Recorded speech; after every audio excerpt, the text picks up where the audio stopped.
All right, everyone, welcome.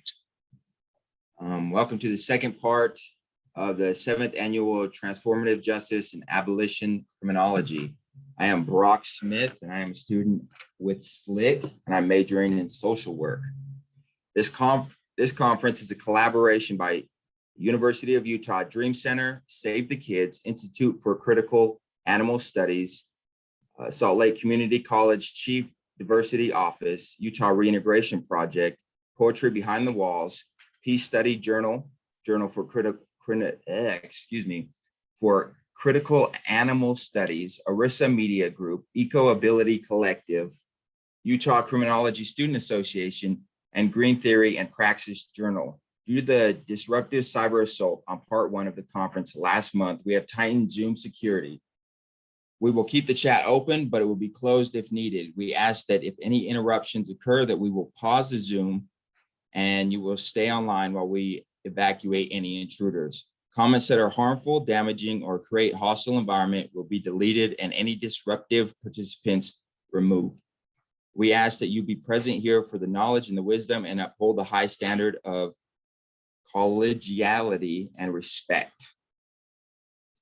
So, our first speaker is 10K Lee with Luwak Child. And let's see. There we go. So 10K was born in Northern Carolina in extreme poverty. He was arrested at the age of 14 years old and was later convicted with a life sentence without parole. He has lived most of his life knowing that he would die in prison with very little or no hope at all of getting out. If he had been born in a different zip code or my family was able to pay for my defense, I believe I would have not been convicted. My sentence today would be considered unconstitutional. Let us understand why this happened and how we and the system can and must change. Your time is now, Kente. Well, good morning to you. And I'm so grateful for the platform to be having these conversations. My name is Kente Lamar Lee, and I am currently I'm a student at Salt Lake Community College, a full-time student, and I also work as a part-time intern. So I just briefly want to share some of my life. The very last time we had this, there were a lot of things that happened on the Zoom, and there have been attempts to stop these type of conversations and dialogues. It's with that amount of resistance and that amount of people who feel that we need to be silenced, that I am even more enthusiastic about this, that I am actually excited about it, because on some level, somebody sees what this can cause. So I was born in 1984 in Charlotte, North Carolina, to my mother and father. I was like I feel like I was in the middle of ground zero of the war on drugs. From that, I lived mostly a life of crisis and of poverty. And I was arrested at a very young age because of the rhetoric of the political system. It had nothing to do about right or wrong. It had nothing to do about, crime and punishment. It only had something to do about the zip code that I was from, and what people could see for me. So with that understanding, I was arrested at the age of 14. I was eventually sentenced to a sentence of life without parole. And I had that sentence for most of my life, which was wound up being about 21 years. I've been out for a year in about 2 months.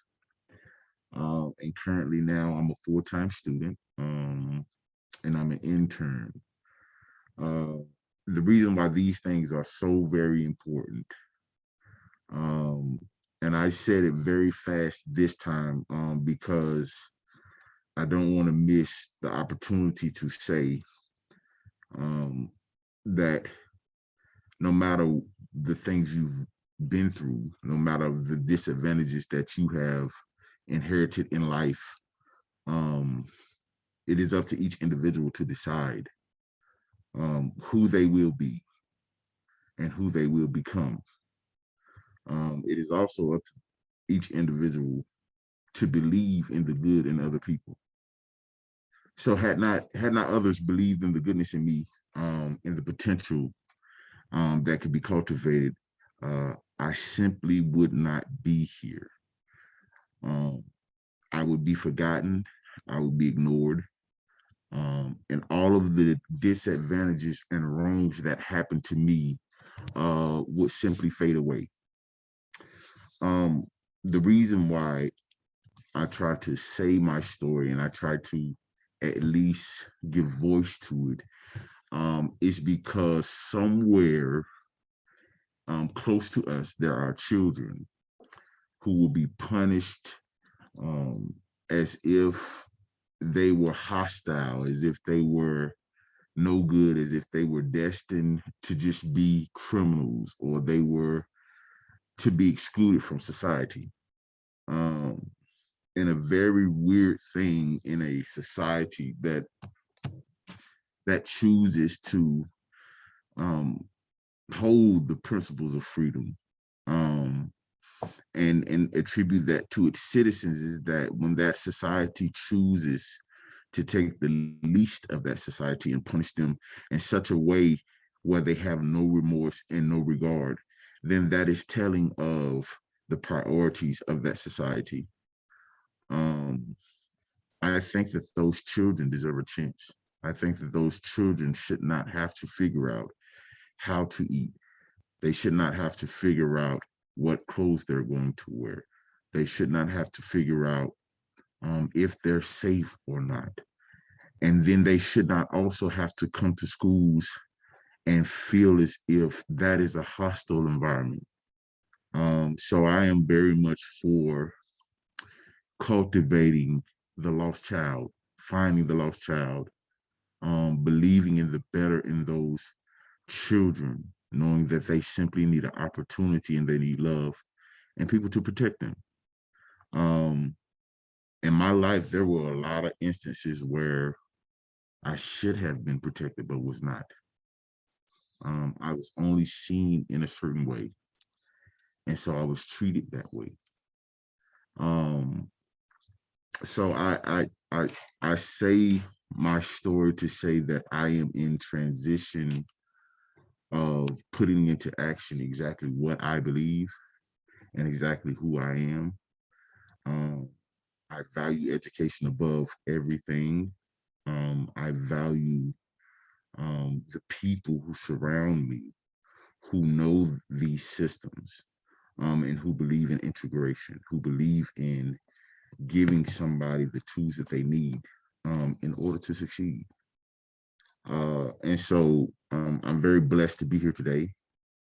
I don't know if there'll be any questions to this, but I want to say, because it's starting off and I don't think we'll have any intrudes today. But I want to say this. We are lucky, the people who do this kind of work, to know that we don't embrace hate, that we do not act or behave according to hate. We act and behave according to love and our goals, of making the world fairer, of making the world better, more inclusive. And so it's a privilege to be doing this again, because no matter how many times this has to happen, we will be consistent, we will be persistent, because honestly, people who embrace hate, eventually they get tired. They can't consistently hate as long as we can consistently love and we can consistently create another narrative to the fairness and what has to happen. Um, I'm extremely blessed to be here, no matter how I got here.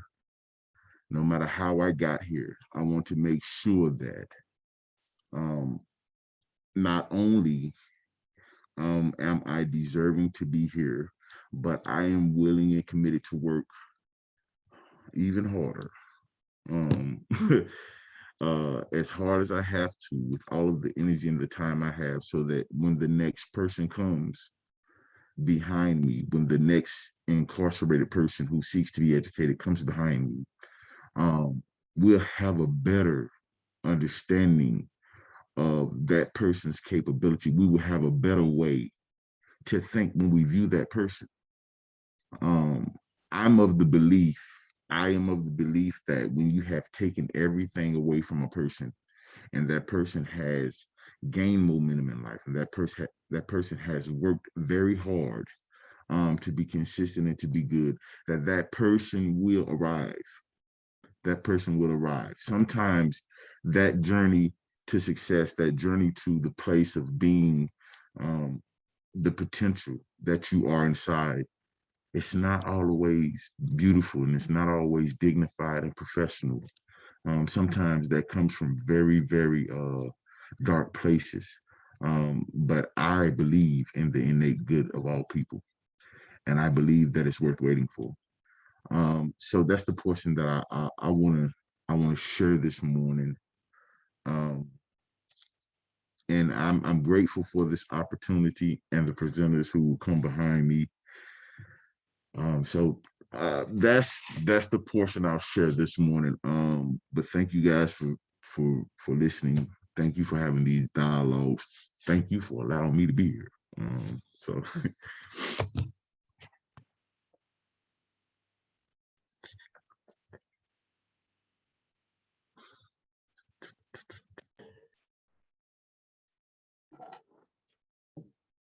Thank you, Kente Lee. You know, I really respect your process, and it was a privilege of mine to stand in solidarity with you when we were attacked on Zoom a few weeks ago. I think you're a really remarkable person, and the moves you're making are outstanding. So I want to thank you for being able to present and be here with us today. and thank you, brother. I mean, the first time we was like encountered, we was in the trenches, but you know what? That's what we're here for. That's what we're here for. Exactly, So man. it's It a was privilege, a bro. great, yeah, it was a great experience. And just like you said, as much hate as they're going to push, we're going to double it with the love that we have. And so I want to thank you for that. So our next speaker is, and please forgive me if I slaughter your last name, just correct it when you are up, David Boenick, with Practical Abolition, Some Lessons and a Blueprint for Closing Our Prisons. David Boenick is a volunteer organizer, half-time high school social studies teacher, and an abolitionist. He is a member of the Twin Cities Incarcerated Worker Organizing Committee, Decarcerate Minnesota Coalition, and End MSOP Coalition. He will be speaking from his personal experience, not as a group representative. And may I add that each of you have 20 minutes to present, and then you have a 10-minute period for questions and answering, or you can give up the 10-minute and just continue your presentation. It's up to you guys. But David Boenick, your time is now. Hey, welcome. Can I share my screen here? Is that all right? Yes, that is all right. Do you have permission to do so? Let me see. Yeah. Is that Wonderful. working? Can people see that? Oh, yes, we can. You're live in action. Perfect. Welcome, everyone. Before we get started, I just wanted to, can people Let me stop that for a second. I'm curious if people could raise their hands in a second. I'm gonna ask a couple questions. I'm just curious how people would answer these questions. Is that something people can do? Can people turn on their cameras for a second, or is that too crazy right now? So we've actually only allowed certain individuals to do camera capabilities as they host and as they go. But if somebody would like to raise their hand, at the bottom of the screen for everyone, there is an option. If you click on reactions, it says raise hand. And if you do that, it will show up on the screen who has their hand raised. And Okay. it's one way to participate. If you'd like to Okay, speak cool. as an attendee, you can also do that and we can unmute you per request. Thank you. Well, let me just ask a couple questions and people can react. And let me start my video here, maybe. Yeah, hey. And I'll tell a little bit more about myself in a second here. Yeah, how many people here would consider themselves abolitionists? If you want to just react, if you know how to do that.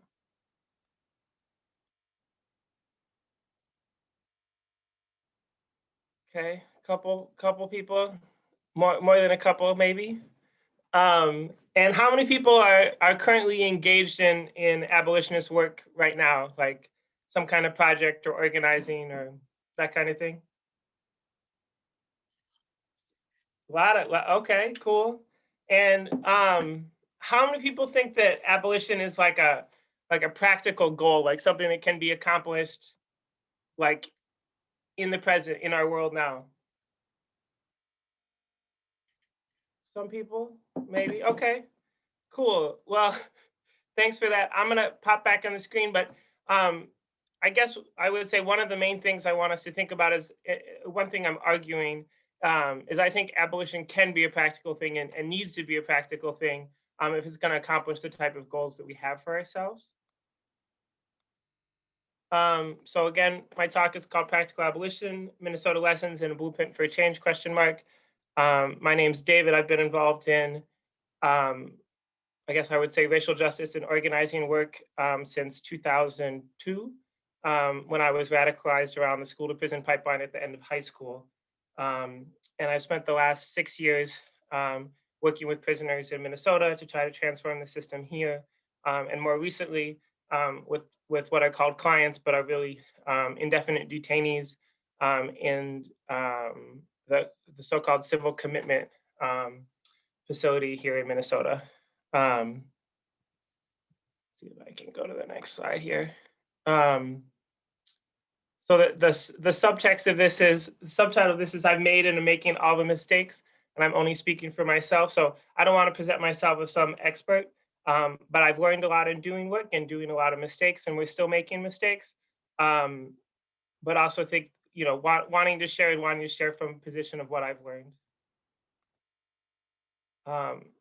To start that, I think there's never been a better time to be a prison and police abolitionist in the United States.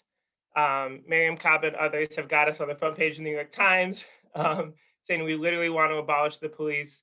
The national prison strikes, which I was connected with in 2016 and 2018, got that stuff on the movement. And I think that abolition went from the margin to the center of the BLM movement. And we're now seeing and have seen that also happen within the prison movement. So abolition is definitely coming up. It's something everyone is seeing, but it's also something that, at least in my experience in Minnesota, and I'm curious if this is also people's experience where you're at, wherever you are, is that abolition is often most popular in activist scenes and people who've been to college, and often less popular in the very places where one would think that abolition would be most needed. So in Minneapolis, where I live, the north side is sort of the more segregated, more Black part of town. Abolition is much less heard of, much less popular in that section of the city than in the much more integrated kind of central south side section.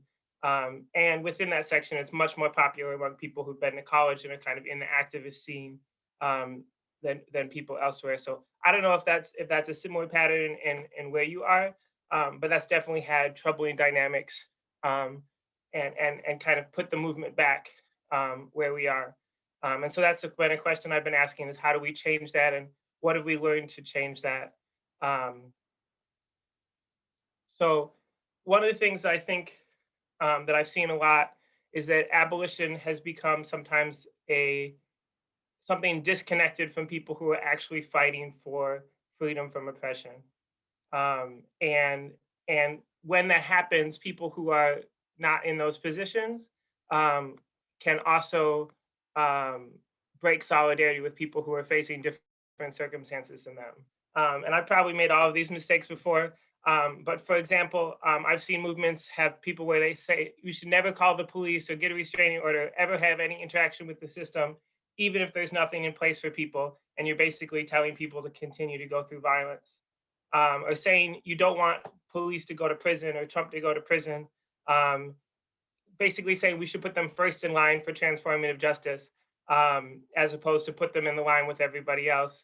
You know, or ignoring concerns of survivors about people getting out of prison, refusing to work with prisoners to pressure their bosses, which are the legislature, et cetera. So I guess the core point I want to make here is that if abolition is going to be practical, it isn't mostly about being right. It's about being more useful than other approaches. So that's something that I've noticed, is that when we position ourselves to be effective, it's different than when we position ourselves to be right. And I guess I'd like to ask us to think about, what does that look like? And are we sometimes sacrificing being effective to being right in a way that's not actually helping us? For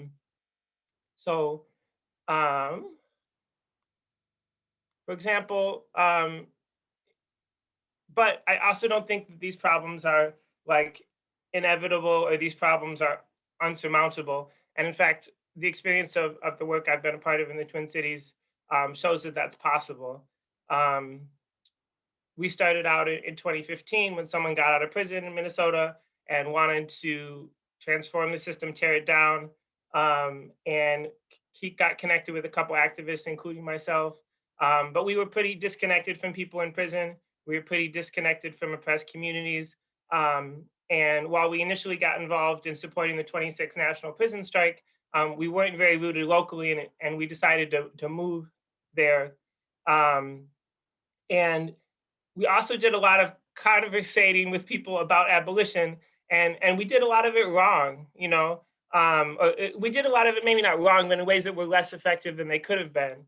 And you know, I don't have a lot of time here, but just to break down a couple lessons that I think are helpful for me, is that abolition is a long-term project, which means we can only really count on people who have long-term self-interest in it. So I would personally much rather work with people who have a long-term interest in getting rid of the prison system or in shrinking the police or getting rid of them, than people who have learned about abolition and thinks that that seems like a good idea, even if they've read all the books and they have all the skills, because people don't stick around if they don't have a personal stake in things. And so we in IWOC and in MSOP and other things that I've been a part of, we don't require people to be abolitionists to participate. And a number of people in our group are not abolitionists, but maybe their family's in prison, maybe they've been in prison.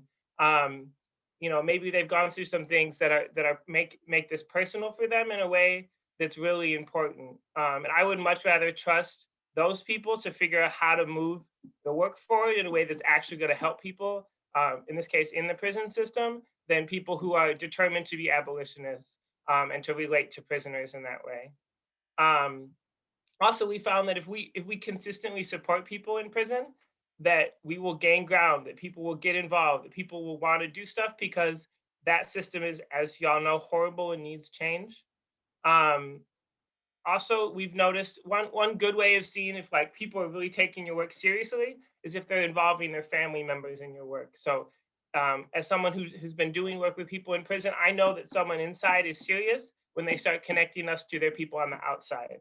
And that's also a really good way to build an abolitionist movement that's inside out, that's impacted, is by connecting with people on the inside to their families or vice versa. Also, we've noticed, and we've now had this happen as we've gone from a very much activist collective to a much more impacted group, is that if you do this work long enough, people come out of prison. And if you're doing your work well, those people will get involved. And then finally, you know, I feel like the role of organizing is to open the door such that change can happen, such that people can walk through that door where change can happen. And if we do that work right, if we provide opportunities for people to make change, they will walk through it and take advantage of that.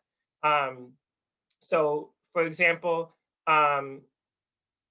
many times now, dozens of times, we've had a situation where someone in prison has a medical emergency, they need to be treated, they're not being treated, or they've been diagnosed and they're refusing to schedule an appointment.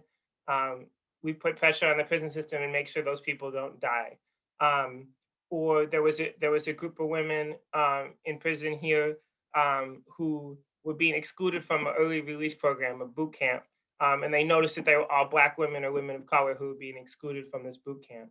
And we got together and we put a petition and we pressured the DOC and we had a press conference and they got into that boot camp and they've since gotten out. And some of them have gotten involved. So again, I think, that's where that practical piece is so important, because if there's a way for people to engage in a way that's benefiting their life, it's not a sell because it's aligned. Our biggest campaign recently, which we're kind of moving forward but continuing, is around technical violations. I don't know if people know about technical violations, but people get sent back to prison and all sorts of petty bullshit on probation and parole.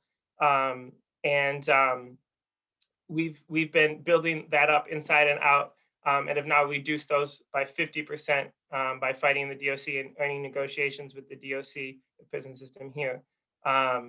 So anyway, that's impacting thousands of people. It's not enough. We want to stop that practice. We want to transform the system. But I feel like taking on fights where we can win and we can gain ground proves to people that fighting is worth it, and activating more people in the system. Couple more thoughts here.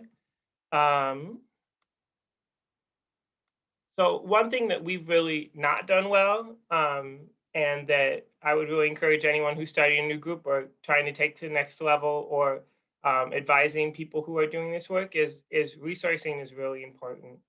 And the nonprofit industrial complex is also really real. We've seen so much work driven off base by that. But also, if we're not serious about resourcing each other and resourcing our movements, we can't support people. And ultimately, at least through my experience, I believe that we're going to need full-time people who we can pay, who've been in prison, who've done organizing in prison, to be able to organize the full length of these prisons and tear them down. That's something we're just starting to do after 6 years of work. I would have been doing this from day one, just in terms of building up a recurring donation base. Yeah, right now, looking at our work from where it is, I feel like we need 2 full-time staff to basically transform prisons in Minnesota. I would ask you what you need in your place, what kind of base you would need to accomplish your goals, and how do we resource that? The next thing, and I apologize if this is not useful for people, but this has been so crucial for us, is that conflict among ourselves has been a bigger problem for us than anything else in terms of actually derailing the way the movement goes. Because we know what the enemy is, and we know that we're going to have to fight against these systems that are designed to crush people. But when we take some of those same approaches and we do them internally, everything falls apart. So figuring out and creating a culture where conflict is about learning, it's not toxic, and where conflict is about getting everyone to a better place to get where we need to be, as opposed to being about how one person's right and the other person's wrong and this person's shit and all this stuff, is so crucial. And obviously, we've seen that throughout the generations of movement work. So we in Minnesota, we've now built up to a place where we went from a small activist collective to doing direct action casework, to taking on and winning small policy fights, to taking on our first kind of statewide fight, having some real success inside and out. And so now the question is what to do. Here's 2 examples on the right. One of the stories of technical violations that really drove people to fight, and this woman Allegra was really involved for a minute and really pushed around this issue. Also in relation to civil commitment in Minnesota, where people are being, quote, medically committed if they've committed a sex crime. This is a poster from their about how in the 27 years of treatment, 13 people have ever been released and 86 people have died. So, these provide really clear problem solution. And that's, I think it is possible to close down this facility. I think it is possible to end people get set back on this pedestal. And I think we need to do that. All right, next thing. So as someone who thinks about this a lot, I think about how do we create a framework for what this looks like? Like if we're actually gonna abolish prisons, what does it look like? And this is the kind of step that we've been walking down and see as the possibility, and love to hear thoughts and critiques on this as we get to discussion in a minute. So first, just becoming useful for impacted communities around whatever system you're trying to dismantle. Two, demonstrating that success is possible, that we're not just talking, but we're actually making changes and proving it so people can see it. And doing that inside and out in relation to the prison system. The next step that we're looking at right now around the prison system is that we've noticed that not only does the prison system obviously not work for people who get sent to prison and their families, but it also doesn't work for people who are survivors of harm in society. So survivors of what we call crime often are also not being well treated by this system, and their voices are also not being taken into account. And so we're starting to ask, well, what would it look like if this system works for neither of us? For people who have survived prison and people who have survived harm in society, who is it working for? And what does it look like to co-design the system that we want together? And so that's what we're looking at right now. We're building alliances across those types of groups. And we'll see what happens. But I'm really excited about that possibility. The other thing that comes up when we started talking, again, reflecting on the statewide campaign, and having a big win, but not all the wins we wanted, and what does it look like to go for next, is that if we're really talking about shutting down prisons, the obvious pushback is going to be from communities who are reliant economically on prisons.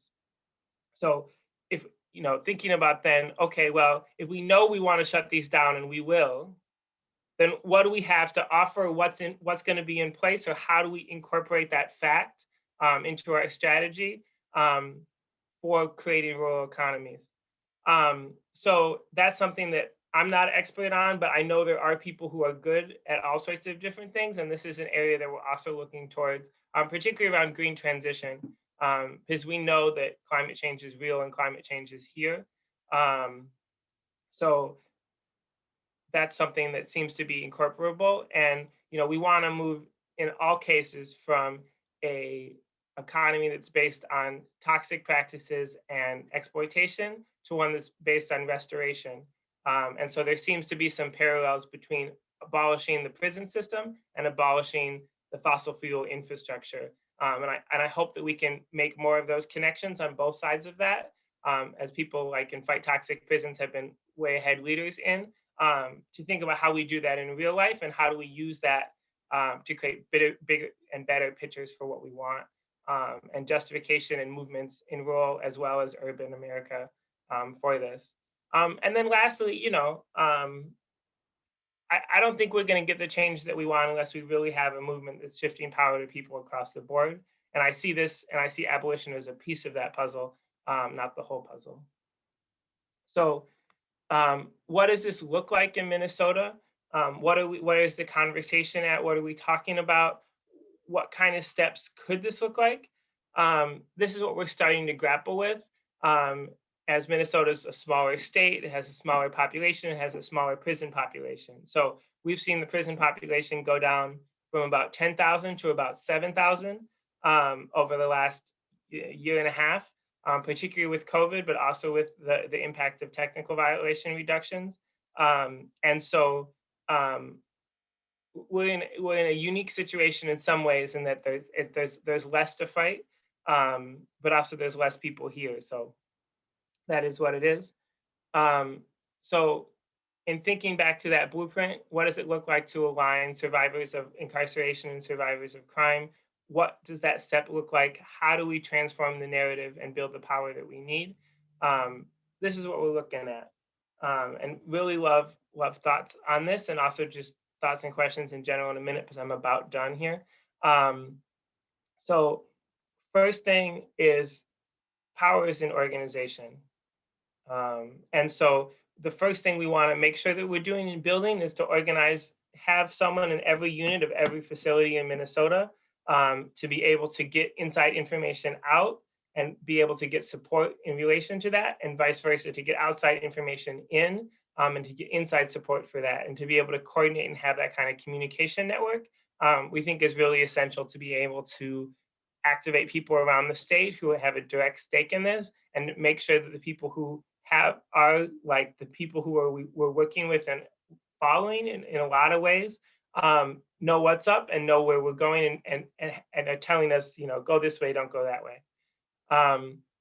So the second thing we have done and will continue to do is pressure the Department of Corrections to make changes, though strangely enough, not that we've gotten even a fraction of what we want from the Department of Corrections.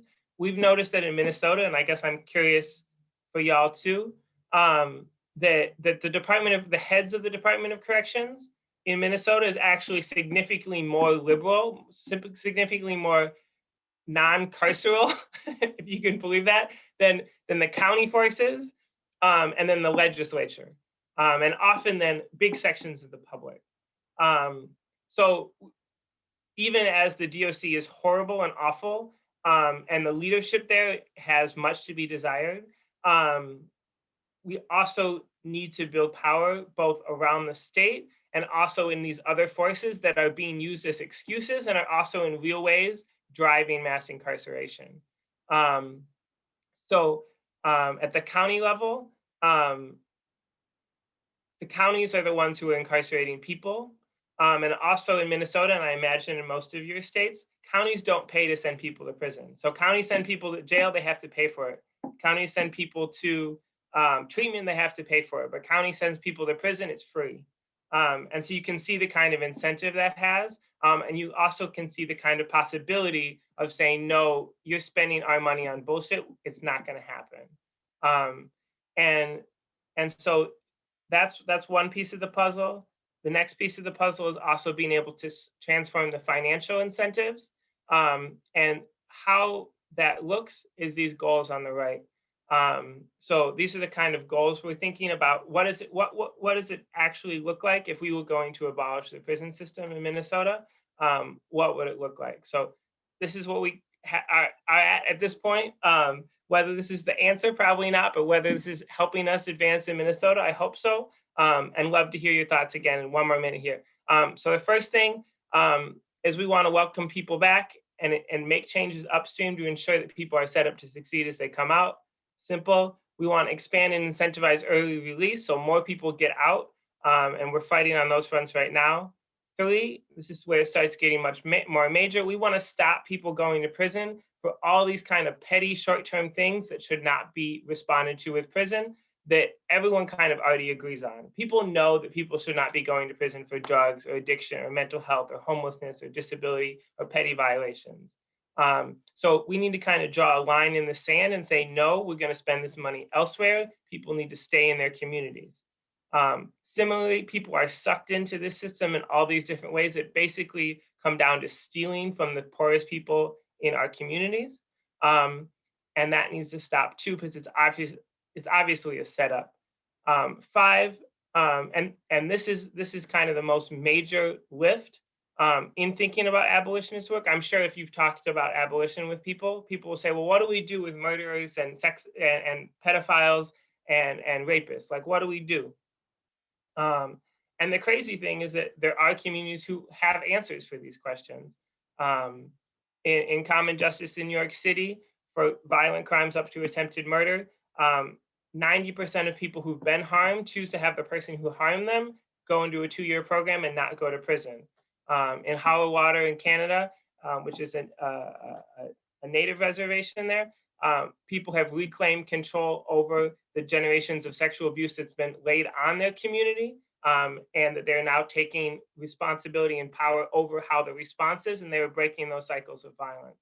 So that's the fifth thing that we think is really important, is that we want to require and push people into diversion so people don't go to prison in the first place. And on the back end, allow those same programs to be retroactive so that if someone's in prison and they access those programs, they can leave regardless of their sentence date if they pass the program. Finally, all of these things are driven by money, right? It's a slave system, it's a money system. And the only way we're going to change these things is not to just have transformative justice be possible, or restorative justice in this case, probably.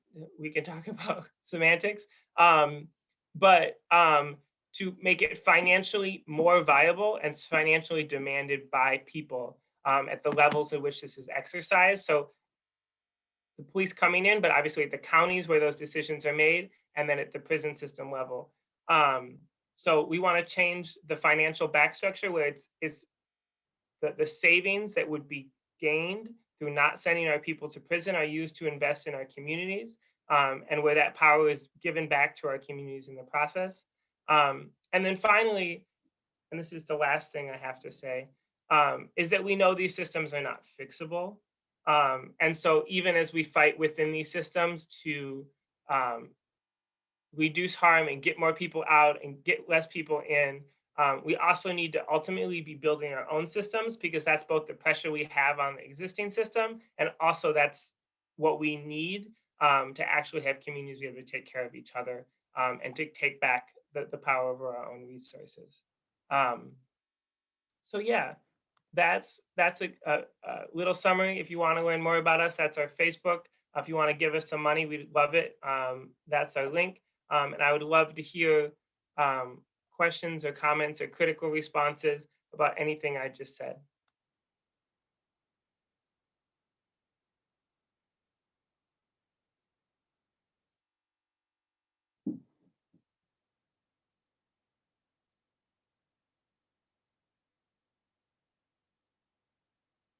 Anybody out there? And I know people can't, I guess people are not allowed to unmute. So please use the chat because that's that's apparently your opportunity to put stuff out here.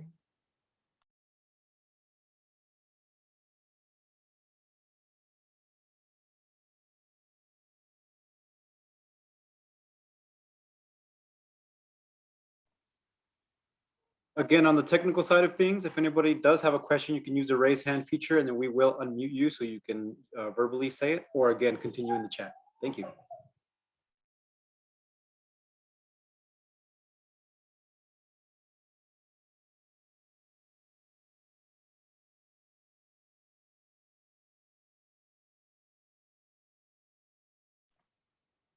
Yeah, or if anyone has questions about prison work or the day-to-day or what that's like, or is doing their own prison work and it has stuff they want to share, love to hear it and learn. I know in some ways this is not the best format, but love to do what we can in the next 10 minutes.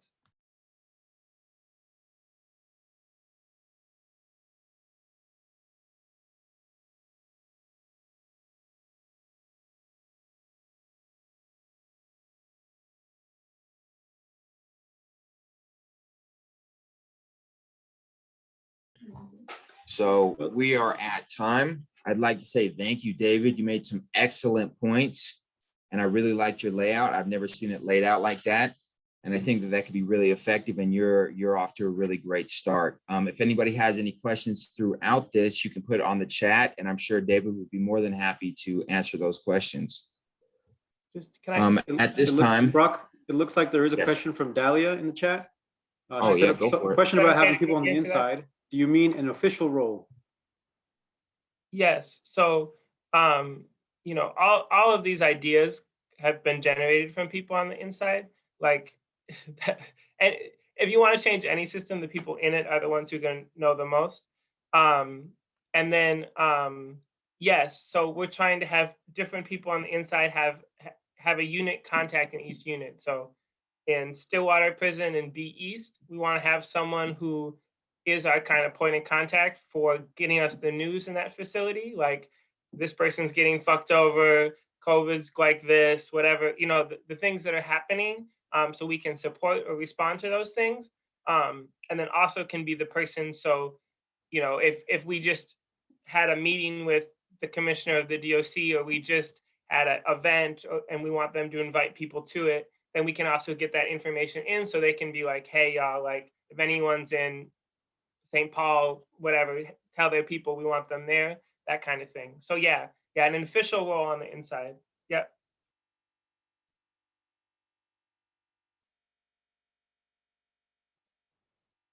Yes, there can definitely be pushback. And there's also possibilities, you know, we don't tell the prison system who that is, obviously. And also that's something where it makes sense often to have people kind of rotate in terms of who's that kind of point in contact, such that anyone's not getting too much heat. And also, you know, just kind of rotate that type of leadership and having backups. But yeah, no, that's definitely not a role that people want to take on without knowing what they're getting into. And that's certainly something we talk about.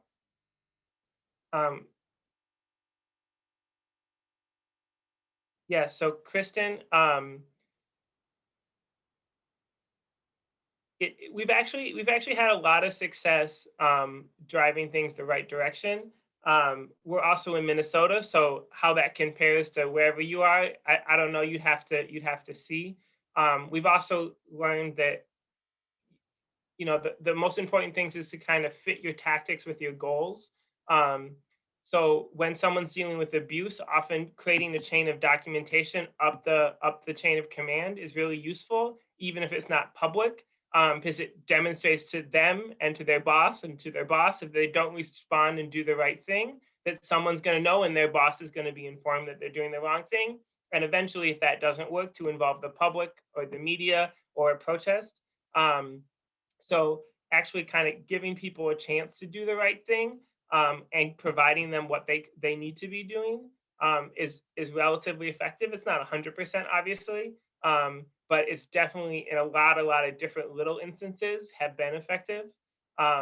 Also, what we saw with the technical violations campaign is that the idea that we're sending back, you know, thousands of people a year on non-crimes is really hard to justify. Like, it's really hard for people to say, oh yeah, that's what we should be doing with our money and the people in our communities, is sending back people to prison, you know, for a year because they smoked a joint, you know, or because they stayed in the hospital with their wife while she was having a baby. Like, this shit's crazy, right? And so bringing those actual stories and bringing a clear solution to a ridiculous problem, has also been really effective.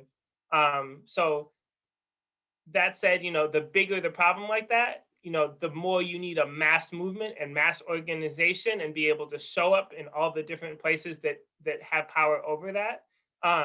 So it is, again, like, you know, the bigger the problem, the bigger the movement. And, you know, right now we're trying to think about what does it really take as a movement to dismantle prisons in Minnesota. And like, that's going to take a big ass, you know, a big ass movement with a lot of stakeholders from a lot of places, and rural and suburban and urban. And, you know, we're going to have to figure that out. And, you know, we're starting to think about what that looks like and what that takes resource wise. And, you know, we'll see what we can do. But yeah, we have had success, and I think people can have success. And when you do, people start noticing, particularly people who are like, nah, you know, that shit's going nowhere. Like, you know, so I think, yeah, step by step. Cool. Any last questions, or let me pass it back here?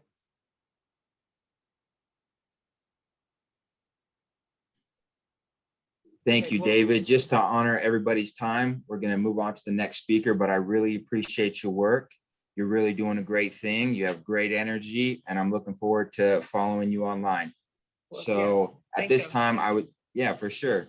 At this time, I'd like to introduce a colleague and another fellow student at Salt Lake Community College, as well as the Utah Criminology Student Association. Her name is Janae Johnson. She will be helping me facilitate this, and I'm going to turn that over to her.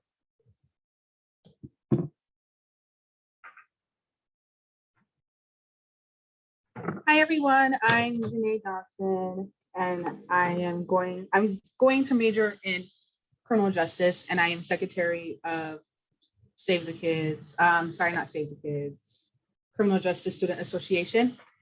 The next one that we're going to have present, the next person we're going to have present is Matthew Hallman, and it's going to be the transformative power of education. Excuse me if I pronounced your name wrong, correct me if I said anything wrong. But Matthew Hallman was formerly incarcerated, and he is now a director for Q Pilot.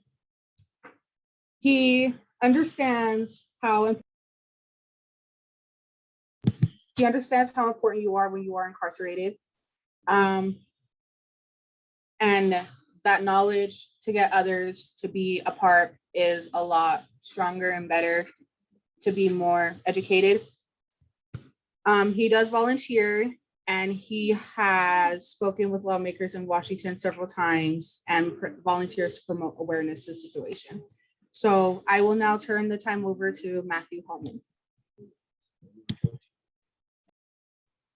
Well, it looks like Matthew is not on the call yet, unless there's under a different name. Matthew, if you're here, can you let us know, please? Maybe use the raise hand feature, just so I can give you hosting and audio capabilities.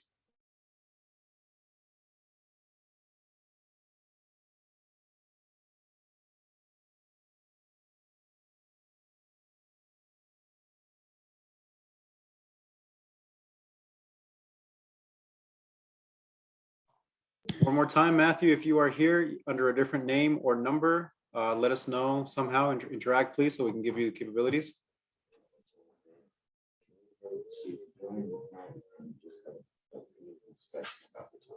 Okay.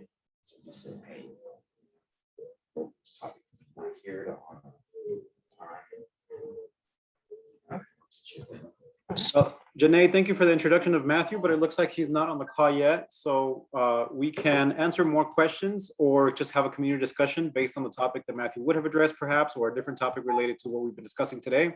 It looks like some of our previous presenters are still on the call, so we can also bring them back for further discussion, or we can simply kind of hang out. We can talk about it. We can have a community discussion about it.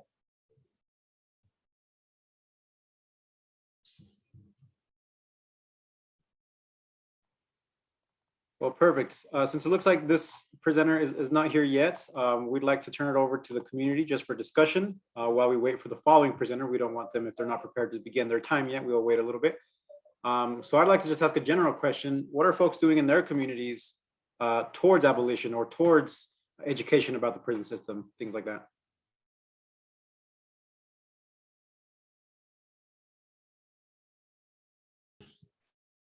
Sorry, could you repeat your question one more time? Yeah, I was just curious what people are doing in the community for this kind of work, for prison abolition or for education about the prison system and things like that. Well, I can speak in regards to sorry, I can speak in regards to what we are doing here at Salt Lake Community College regarding maybe some abolition work. I mean, we are small. We are here at the Jedi Hub at South City campus, and one of the things that we are actually doing, we have a reentry program in which we are intentional about the interns that we hire. We are intentional about the work that we do and about the bodies that we allow in this workspace. Often we find that there is an expectation for individuals who were formerly incarcerated to successfully reintegrate or reenter society, yet there are so many insurmountable odds or stigmas that they come out of prison with that are stacked against them, and then they don't have the adequate tools to help them successfully reintegrate. So how do we do that, right? So what we do here in the Hub, like I said, we're very intentional.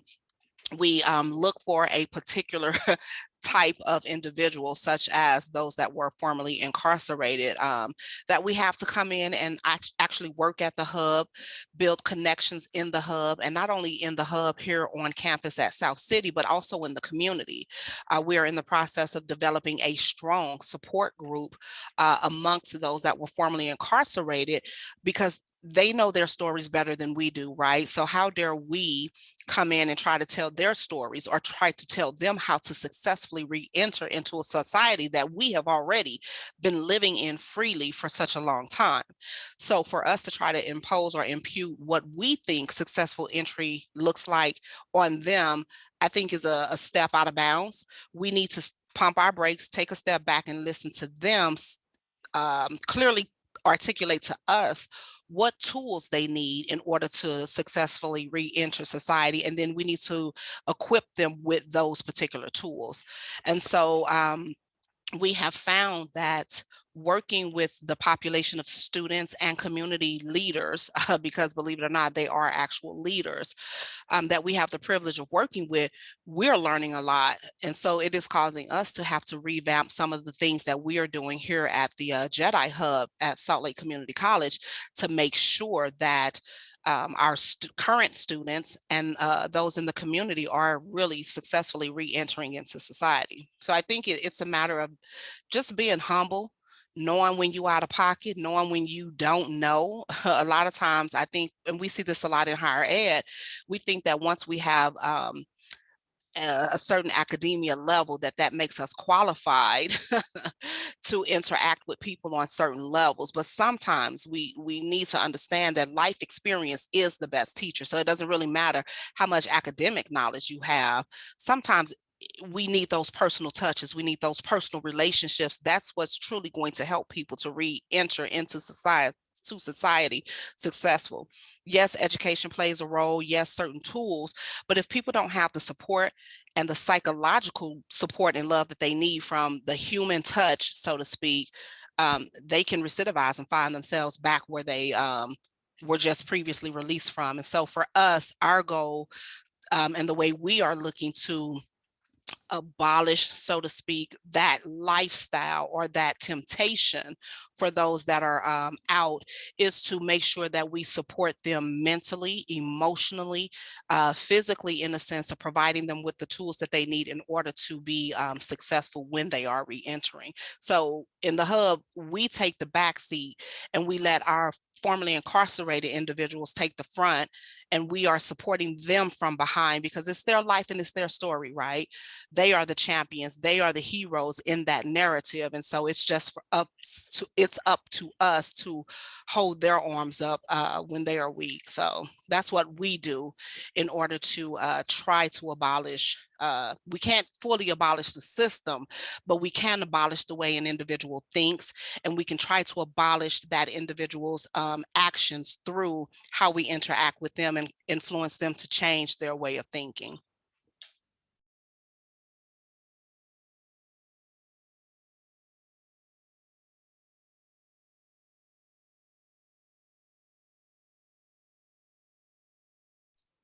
Oh man, was I talking to myself? Don't nobody want to talk back to me?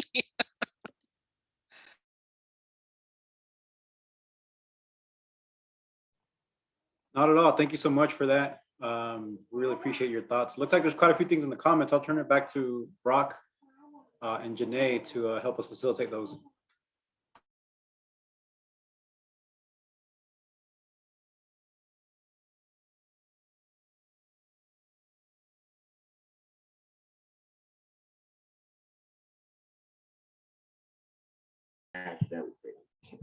Thank you for that. That was actually very eye-opening. If there's anyone else who would like to add, we have the time for it. Who would like to give their thoughts about the system, abolishing it, or how education is important?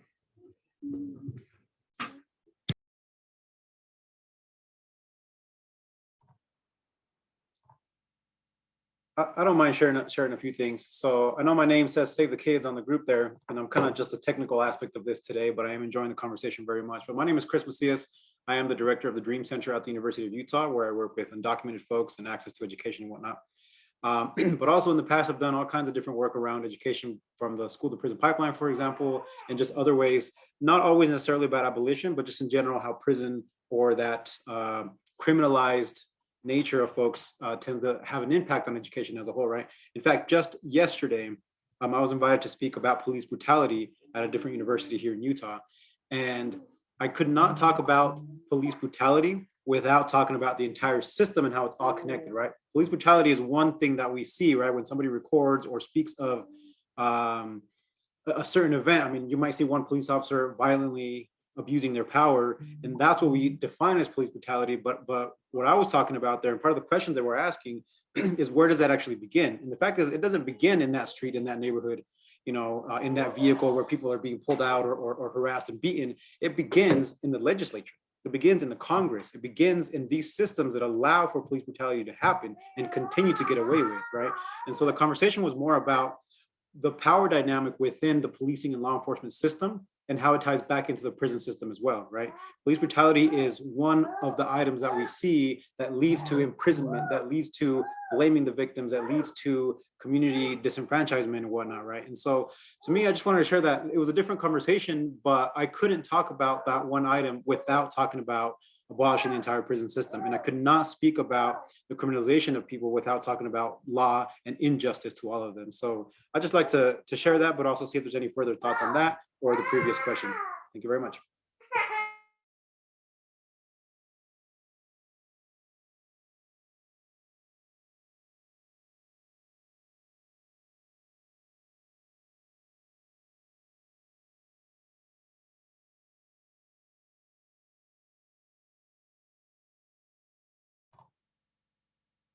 Yeah, I see Kente sent a comment. I think, Kente, you sent that directly to me, but I believe it was meant to be shared with the group. But he said, the system has to be changed through our effort to challenge it. These old ideas and old customs need to be replaced. This is the time and generation to do that. And I absolutely agree. I mean, somebody said earlier, there's no better time to be an abolitionist than today, right? And I think that was David, so we appreciate that.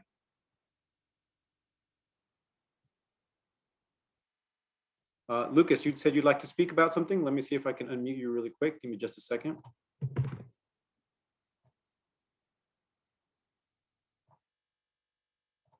Okay, you should be ready to speak now. Lucas, go ahead. Hey folks, yeah, my name is Lucas Dici in Duluth, Minnesota. There's two awesome ways to support through abolition.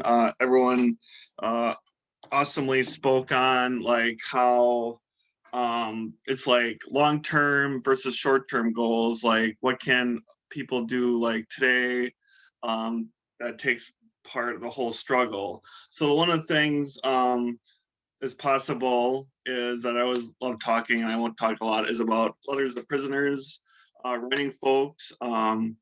David talked about the folks that were inside of Moose Lake, sending them solidarity letters, making sure their voices are heard and supported and everything. I'll put in the chat that next couple of weeks on March 28th, there is a solidarity letters to prisoners event through Zoom. It's the first time ever Save the Kids has done one through it. We're in solidarity with a couple other organizations that also do it on Zoom. And don't be intimidated that ever written a letter or anything. It'll be a very kind of casual / like informative time of just like connecting with people, writing. It won't be as formal as like me telling how to write a letter or anything, as I described in the last part. So that's very, very important of letting people know.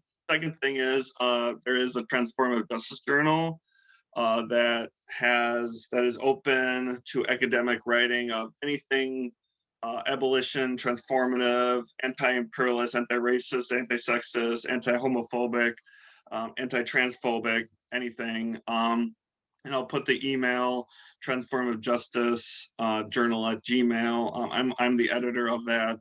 So if you have like if you're working on undergrad, grad work, PhD or anything, and you have something, or if you want to just throw an idea, that's super cool. Like it's a great opportunity to support this in a day-to-day thing.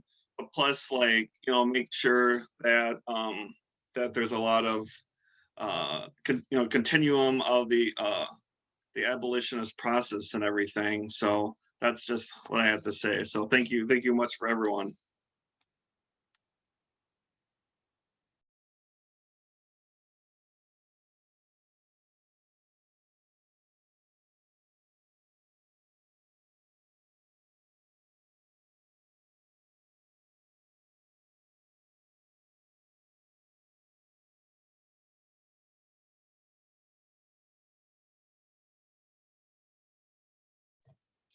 Lucas, it looks like you're getting some love in the chat from that point and about the Transformative Justice Journal, so thank you.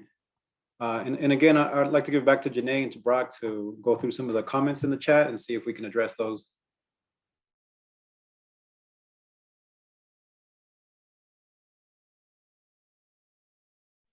If I may butt in and interject just to respond to Dahlia's chat, asking if there are any faculty included in the pipeline for supporting reentry. Yes, Dahlia, there is. There are a number of faculty that are actually on this Zoom call, such as Antoinette. There is Anthony Nocella, my brother from another mother. We have our own Chief Diversity Officer, Dr. Leilani Keeney, who's a strong support. We also have Nancy Barrickman, as well as Adam Dastrup and others, Katie Lewis. There are a ton of faculty here at SLCC. We even have Julia Ellis on the line. She's over at the Criminology Department or at the Public Safety at the Miller campus. So we do get faculty involved in the work. Like I said, Antoinette was just recently in the prisons teaching, but due to COVID had to pull out. So Antoinette, if you are up for speaking, I'll go ahead and mute myself and let you unmute so you can go ahead and speak a little bit further to that. If not, then, you know, we can keep it moving, but feel free to unmute, Antoinette, if you like. Okay, so do you want me specifically, Gina, to talk about teaching in the prison? I kind of missed part of that, sorry. Oh, no worries. So Dahlia was asking, do we include faculty in the pipeline for supporting reentry? And then there was also a question earlier talking about prison education in the prison system. So if you want to go ahead and talk about both of those, yes.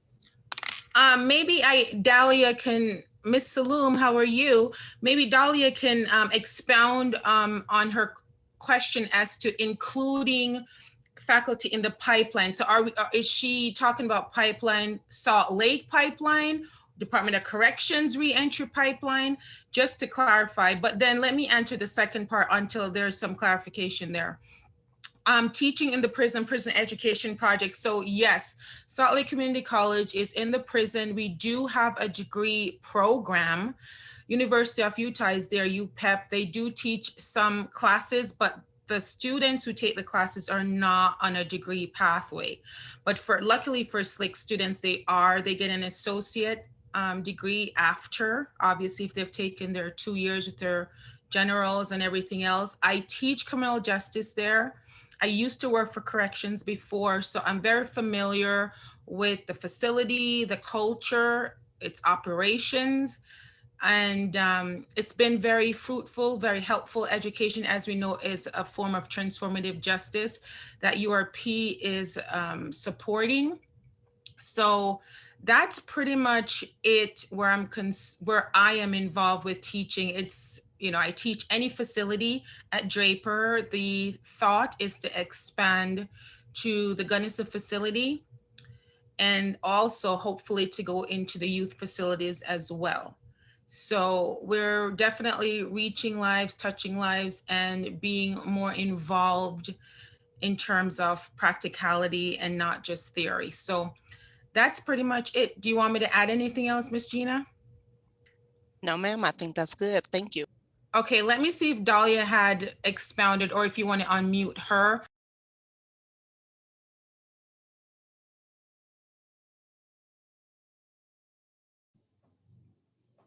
There we go. Hello, thank you, Antoinette. It's good to see you here. And yeah, Gina, just in response to my question really about the re-entry pipeline. So all of those faculty that you mentioned, hey, people I truly respect and I'm happy to know here at SLCC. My question really was about reaching out to faculty at large, the people who don't necessarily reach out to these programs or actively get involved, because we know a lot of times in the classroom, this is where you see people kind of hit the end of the road or change their degree path, or, you know, they come into contact with a faculty member, someone who is in a position of power and someone who does not have their best interest at heart. And I think a really, really big change that could be made is reaching out to these faculty. This is something that I would like to be involved in, that I am involved in the STEM Jedi fellowship design, is we want to gather some student voices and find out what are the things that these faculty members are doing that are putting roadblocks for these students that could be, especially people like in the reentry program. So I think my question was more along the lines of, can we create some kind of outreach with people like Anthony Nocella, like Nancy Barrickman, like Antoinette Gray, that, you know, that are involved, that can reach out to people in their departments, like in my department, for example, people that wouldn't necessarily be involved in this type of work.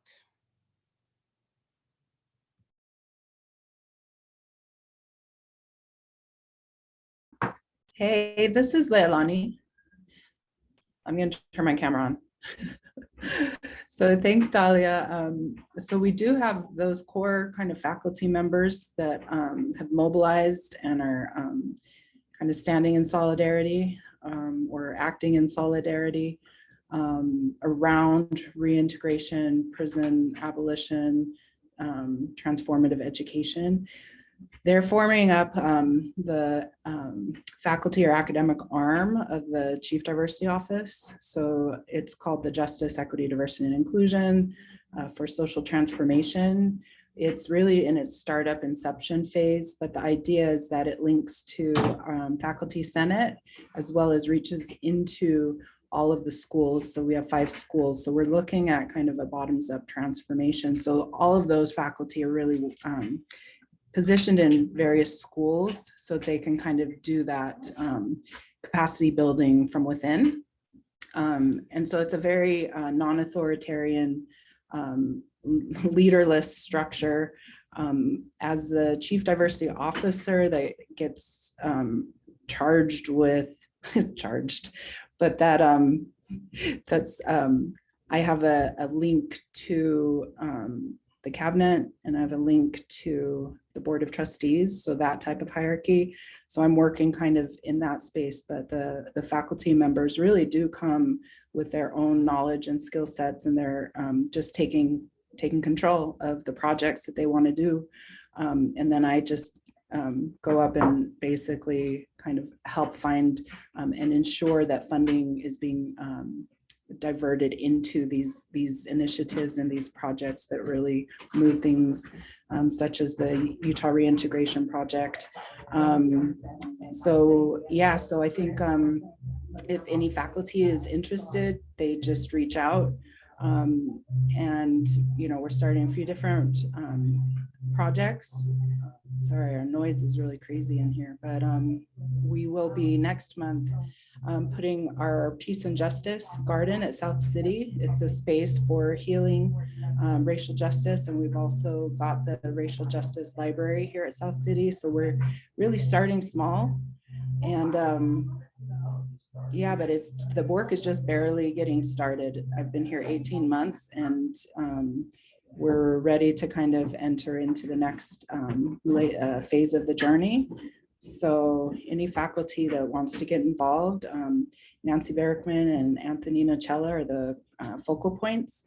We're also looking to build a cadre of researchers and teaching faculty who are willing and focused to write project grant proposals. So we're looking at kind of growing and expanding in that area so that research and community-based research at the community college becomes supported here. So there's a lot of ways to get involved. Just reach out, Anthony and Nancy, or to myself. We are really a consensus-based group, so it takes longer, but the change is really authentic to each person who's involved.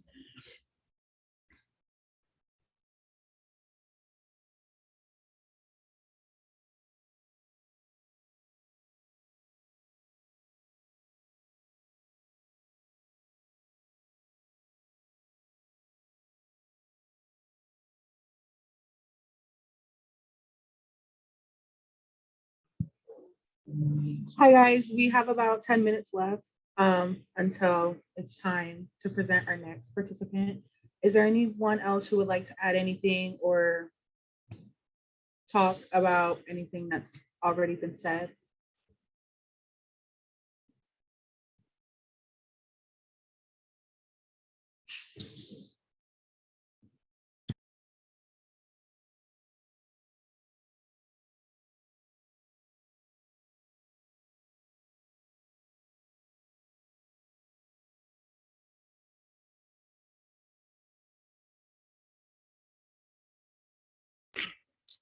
I would just like to add for anyone that is new to this platform, we do have ongoing meetings every first and third Thursdays of the month. It's the Utah Reintegration Project where we come and support those that are successfully reentering into society, as well as those that are currently incarcerated. I believe my brother over in the Midwest, Lucas, posted the information for URP in the chat. Feel free if you'd like to, if you want to be added to that URP distro list so we can invite you to the meetings. They're virtual. Then put your email in the chat if you feel comfortable doing that. If not, just email it to one of the hosts. We will add you to the distribution list so that you are getting the information that we send out. I would also like to take this time just to give a little bit of information to inform that there is free legal assistance with Utah Criminal Records. It is a remote expungement day. This day will take place, I believe, on March 24th from 10 a.m. until 2 p.m. I will go ahead and drop the link in the chat if you would like to sign up, or if you know someone that is coming out of incarceration and probably needs to have a record expunged. These services are being offered for free. The details are that they will be contacted via telephone and email during the event to discuss their record and and listen to basically how the attorneys who volunteer can help them.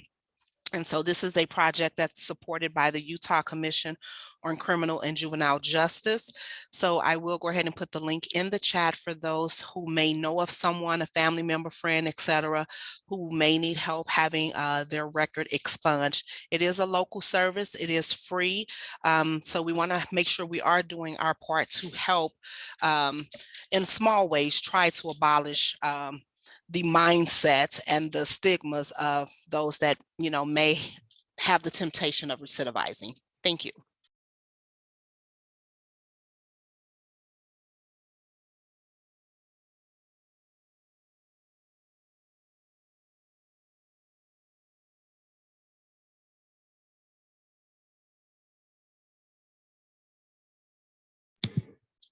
Thank you for that, Gina.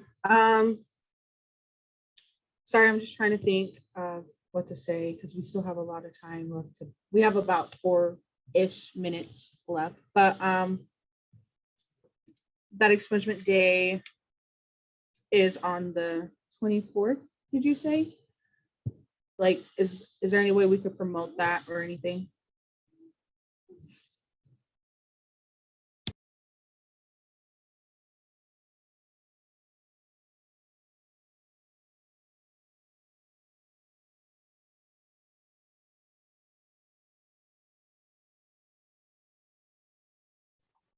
I know here in Washington, when we had expungement days, we promoted it in the community colleges. We promoted it in the high schools. We promoted it all over because there were quite a bit of folks that could really benefit from it. So maybe reaching out to the counselors and the schools, you guys could promote it there to kind of have a really good turnout so a lot of folks could benefit from it.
All right, thank you for sharing that. I guess a great way to get that promoted is to go around the community also and putting up flyers and letting everyone know that it's free and it's a great program to go to get their records expunged.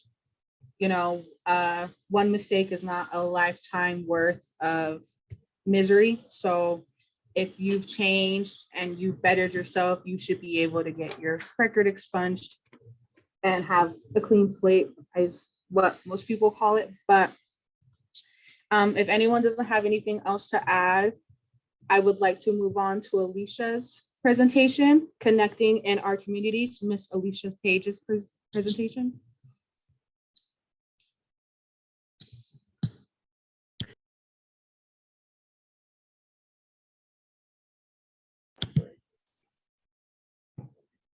Okay.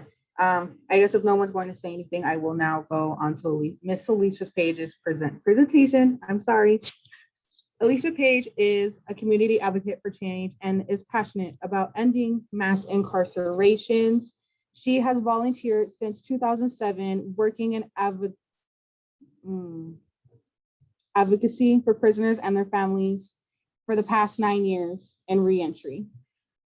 She has been an active comrade. She is an active comrade with Save the Kids, originally with Wisdom Behind the Walls, but now active where she is needed.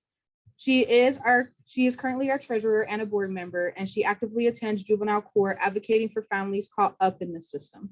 Mrs. Page facilitates entry training for K through 12 and juvenile court, advocating for families to provide guidance for teacher retraining.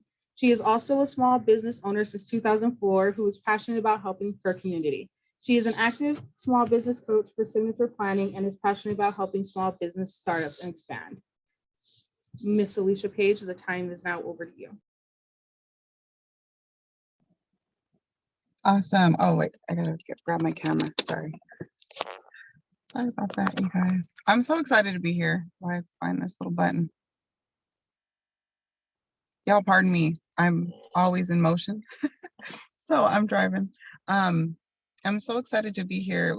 I feel like it's kind of serendipity, the person that spoke before me and the questions that were asked in regards to how can faculty be involved. And I love Leilani's response in regards to connecting with herself and Dr. Antonicello and Dina and the other people that are already involved, the task force in connecting people to be further involved. And it kind of leads into kind of why I wanted to talk to you guys today. I wanted to chat with you just about getting connected in the community and how to kind of fill that space.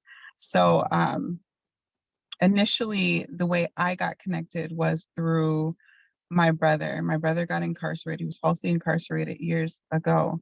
And Dr. Nicello came into his facility at Faribault, and they started out with Wisdom Behind Walls. They were writing to him, and they would come in and they do workshops, right? So it was just like a simple act of service. So I wanted to start with that. We can do simple acts of service to get involved in the community. That is a huge part of transformative justice. It's communities working together and building. So I would say if you want to get involved, find an area in your community where there's a need. And there's so many needs, so it's not hard. In regards to youth, look up your current school district. If you don't have children, that's okay. There's some great resources. If you don't have any child offenses, you can fill out the volunteer form and you can come in and you can start serving in the schools. That's so important because we need voices in the schools in regards to talking to them about punishment. We were on a call not too long ago. It was I can't think of the name of Vicky's radio talk show the other day, and we were talking about the ideology of punishment. And it took a full conversation in regards to restorative justice and transformative justice and the changes and what that meant.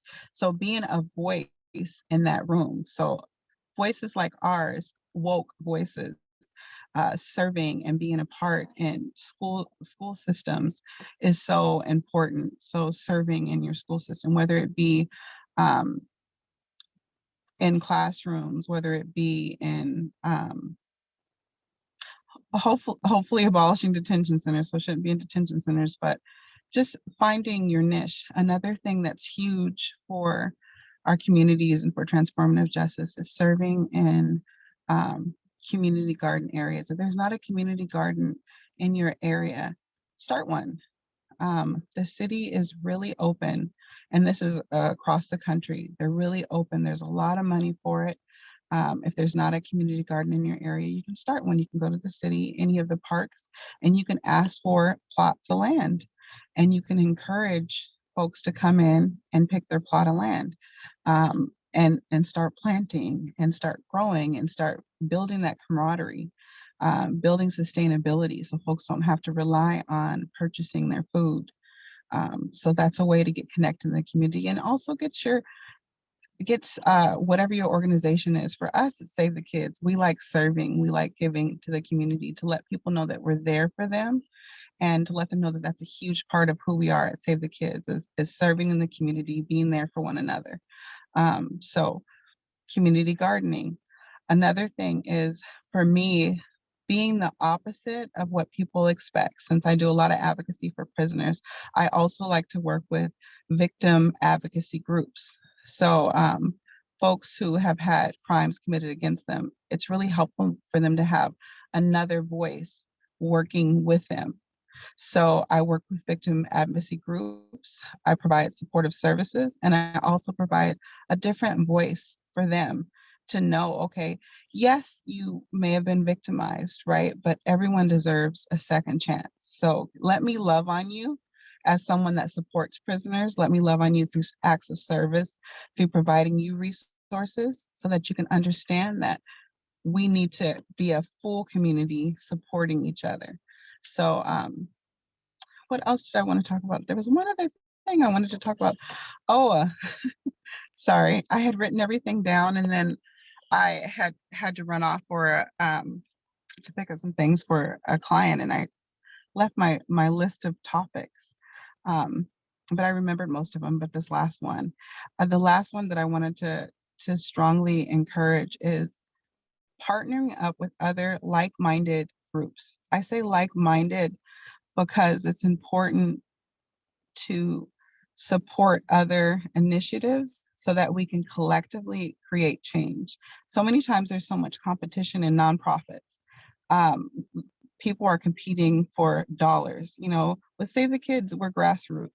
We're not trying to make salaries, so there's no competition in it. We just want to serve. We want to serve our community. We want to serve the disenfranchised. We want to serve the people that need it most. So lending a hand and also extending the offering for them to come help us out, to come march with us, come be a part of what we're doing. So I would definitely encourage just getting out there, and being a non-competitive part of other organizations that are like-minded. Not that you can't help out in other organizations that aren't like-minded, but sometimes there's that clash that sometimes isn't helpful when you're doing an upward momentum. So I just wanted to share a little bit about, oh, it's only been 5 minutes, connecting in communities. So does anyone have any questions? Has anyone had any barriers to connecting in communities that they want to talk about?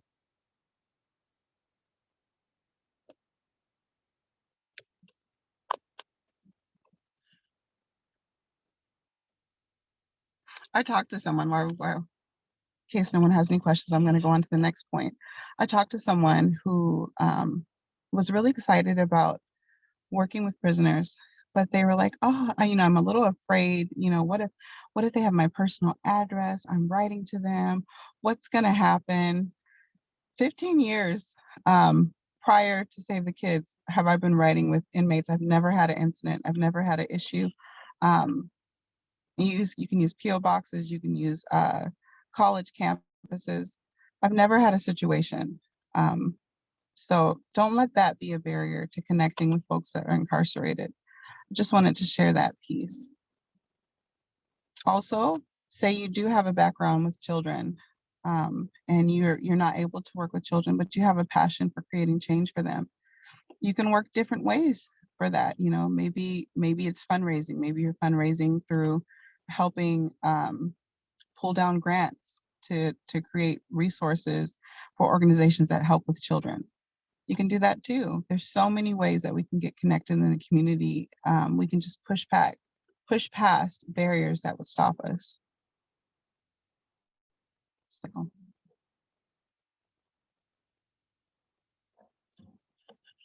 You know, Alicia, I'm glad you said that, and I really appreciate that, because we talked about earlier stigmas, right? We all make bad decisions from time to time. The only Mhm. difference is for some of us, our bad decisions haven't caught up with us, right?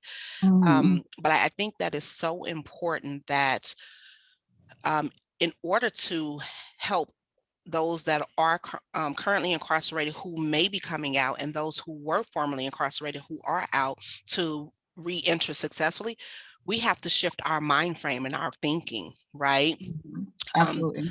and I don't want to tell this young man's story. I'm trying to convince him to come back on and share his story with us. But an example I would give is um, we see a lot of Black and brown boys, right, that are unjustly incarcerated at such a young Mhm. age, and they spend more time incarcerated than the time that they've been out. Not for anything that they may have done, but because of the system. We know the system has been set up to unfortunately rob Black and brown people of color. That's just the bottom line. They are Absolutely. still making money off the backs of Black and brown people. And so when those who are out try to re-enter successfully, there are those stigmas like, well, what did you go in for? And if it was a self-defense murder charge, it's like, oh, I don't want to be around you. I don't want to have anything to do with you, because you feel, you know, threatened yourself, or you feel like, you know, I can't be at ease. But I will say, working here in the Jedi Hub and meeting Mhm. the individuals that I've met that have backgrounds, oh my God. I mean, the story as to what led them to their incarceration compared to the person that I have come to know, completely Mhm. different. Not the same. I've left my pocketbook, name brand pocketbooks, right, with my wallets, Mhm. my money, my credit card, debit card, all of that in their presence for hours. Come back and my stuff is still there, right? And so Absolutely. I think we in order to help those individuals re-enter success, it takes a shifting of our thinking. We have to Absolutely. change, and a lot of times, what I really love about those that have been formerly incarcerated, they will tell you in a heartbeat that prison is a state of mind. My body might be Mhm. locked up, but my mind is free. And when they say that, it makes me think about how we on the outside think, see, our bodies are free, but our Absolutely. minds are locked up or incarcerated based on what society have conditioned us to believe about them. So I'm so glad you spoke up and said that, because but for the grace of God, it could have been any of us, right? It could Mhm. have been any of us. So I appreciate you for speaking up and speaking out on that, because we need to hear more truth like that. Thank you. Absolutely. Thank you for your words. It's so true. It's so true. I think it comes from kind of the ideologies that we have in society, that the stuff that we have going on is less damaging than the stuff that people have done. You know, it's kind of like that tit for tat. But honestly, we all have stuff that we have to fix.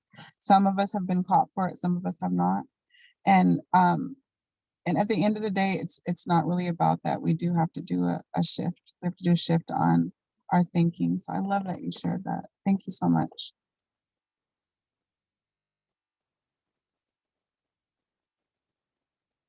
Is mostly everyone from Utah that's on this call? Um, I think so. It looks like it. Oh, okay, awesome. So what type of initiatives, I saw that you guys already have like a ton of community gardens. Um, okay, 9 minutes left before. Q&A. Okay, awesome. Thank you for sharing that with me. I saw that you guys have quite a bit of community gardens out there. So does your college? Oh, Christina's from Florida. Awesome. Florida has some great, y'all have year-round gardening, which is awesome. That's actually a really great resource too. Mother Earth has a calendar. So it shows you what you can grow year round. A lot of people don't know, even when you're not in a state as beautiful as Florida, where you can grow year round, like things like kale, roots, yucca roots, you can grow that year round. Greens grow year round. Potatoes grow year round. There's so many things that grow year round. So I think that's awesome that you guys have quite a bit of community gardens in Utah and then Florida too. Florida just has amazing weather. We're jealous. We have sun today though. We have sun today here in Seattle. So we're thankful.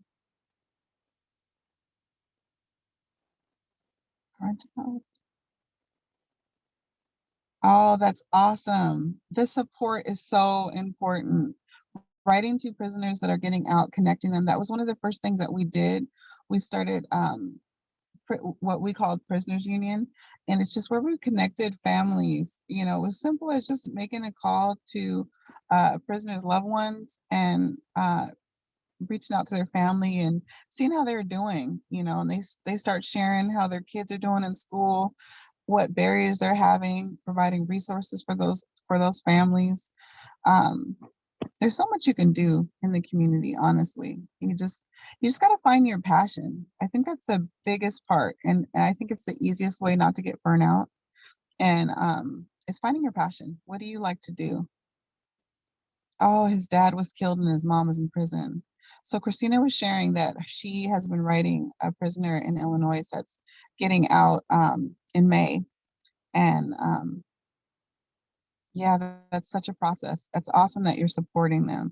It's nice. So recidivism rate lessens as we support them through the community. So that's awesome that you're supporting. It's important to support with boundaries too.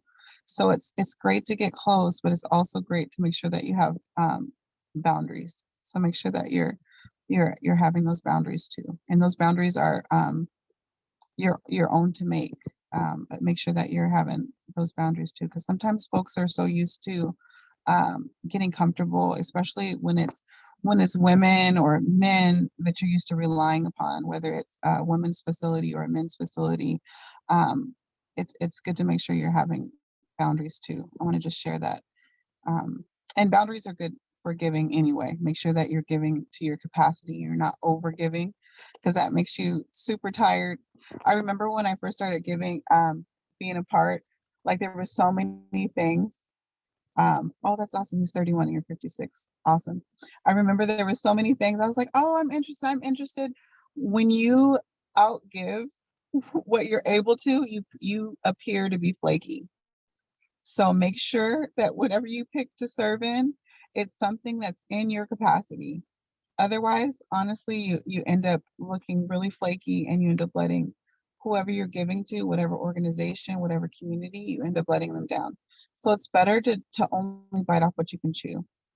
So that's something I just wanted to share with everyone. I definitely have done that myself. You know, do what you can do and be honest. If you bite off something you can't chew, share that with your community. Say, hey, I thought I could do it, but I can't. This is what I'm able to do. Be realistic with yourself. That'll keep you from getting burnt out. Definitely keep you from getting burnt out. So yeah, so we have like 5 more minutes, y'all. Does anybody have any, can we do questions and answers early? I saw the other Yes, ma'am. speakers early. Yes, Okay, yes, awesome. yes. Go for it. If you have any questions for Alicia, feel free to raise your hand or put them in the chat, and we can get this Q&A started. Bless you.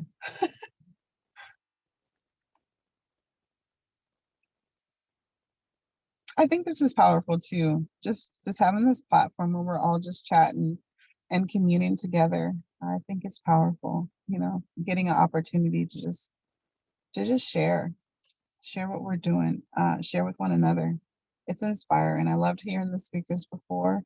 I had y'all on mute because I was out working and out and about, but it's definitely powerful. I appreciate you guys for continually just sewing into this community. You guys could be doing so many other things. So thank you so much for that. And thank you for everyone that's participating as far as taking out time in your day to sit and to listen. No worries. We appreciate those that take time out of their day to join us. And we find that we have a lot more in common than we do, not. And so to know that this is not just a local thing, but it's national, and sometimes it's even global, right? And those of you that know my brother from another mother, Anthony Nutella, he makes sure we push national and globally, right? Because it's a great work that Absolutely. needs to be done. And so what we are going to do, we're going to double back a little bit. When you're done with your Q&A and your presentation portion of it, we're going to double back and go to some presenters who didn't get to present earlier, and hear from them, hear their story. And again, Kente will come back on. He has graciously said he's going to come back on to join us and talk to us a little more in detail about his LWOP presentation, and I'll let him explain what that LWOP means when he gets on. And then we also have Matt Hallman, who was formerly incarcerated. He's on the line with us as well, and he will be doing his presentation after you. So this is a great platform because there's a lot of work to be done. And what we find is that we're constantly getting emails, text messages, private chat saying, I had no idea you did this or you offered this service. How can I be down? How can I support? How can I help? I'm standing in solidarity. What needs to be done? And that's phenomenal, right? We tend to look at, I don't want to say global, but we tend to look at things that are mainstream, right, that are in the forefront and say, okay, well, let me contribute to that. Let me do that. But it's the grassroots work, right? Those are the things that matter. Those are the things that really take root. Those seeds that we plant in grassrooting initiatives, those are the things that take root and grow strong, right? This work is the work that continues. I've heard it said that oppression is the gift that keeps on giving, and that was Amber Ruffin. But when you sow seeds like this into grassroots initiatives, those seeds begin to sprout and blossom and continue the reciprocity, right, of that ongoing thing that we see. So the time, energy, and effort that we pour into those that were formerly incarcerated and currently incarcerated, often we think that it's tedious, it requires time, it requires energy, it requires effort. But I like to say that heart, H-E-A-R-T work is not hard, H-A-R-D work. Sometimes we up in this hub from 8:30 a.m. to like 8:39 p.m. and time flies. We like, dang, we've been here all day. And then we turn back around and we do it again. Not because we have to, but because we get to, right? Because we know that we are making a difference in the lives of everybody that walk in this hub. And importantly, they're making a difference in our lives. So that's amazing. Christina posted in the chat, do they help in any way when prisoners get out, like housing, if they have no family? Absolutely. The prison. So. Absolutely. So there is a lot of funding. What they need to do is they need to connect with their, each prisoner is assigned a social worker. So it's basically their caseworker that's with them. What they need to do is connect with their caseworker. Usually they connect with them when they have their last 90 days and they find them housing. Most of the time it's like a halfway house, but a lot of times what they'll do is they'll transition them with, if they've been in for a long time, they'll make sure that they have their social security card, they'll make sure that they have ID, and then they'll make sure that they have somewhere to go, because they don't release you unless you have somewhere to go now, especially if they're on paper. Those are the two things that matter. Let me know, you can private message me, let me know what city your person is transitioning out to. Also, let me know what their skill set is, and I can connect you with some resources.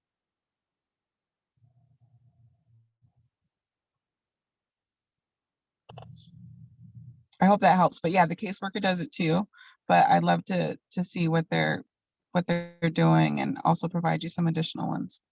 A lot of times they connect them in drug infested areas.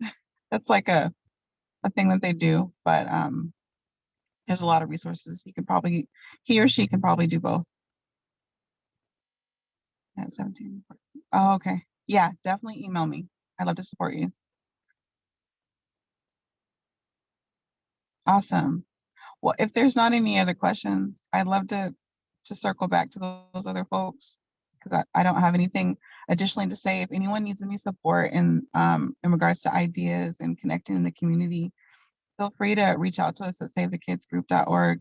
Dr. Nachella is really great about it. Chelsea, there's so many people on our team that would love to support and help out. So just reach out to us. We'd love to connect with you. Thanks, you guys.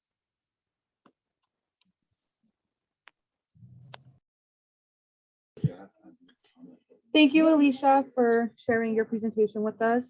We are now going to turn this time back to Mr. Matthew Hallman about his presentation about the transformative power of education.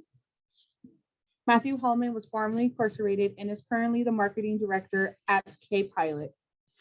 As someone that knows firsthand the impact of education on the incarcerated, Mr. Matthew works to expand access to higher education in prison to the prisoners. He's spoken with lawmakers in Washington, D.C. several times and volunteers locally to promote awareness.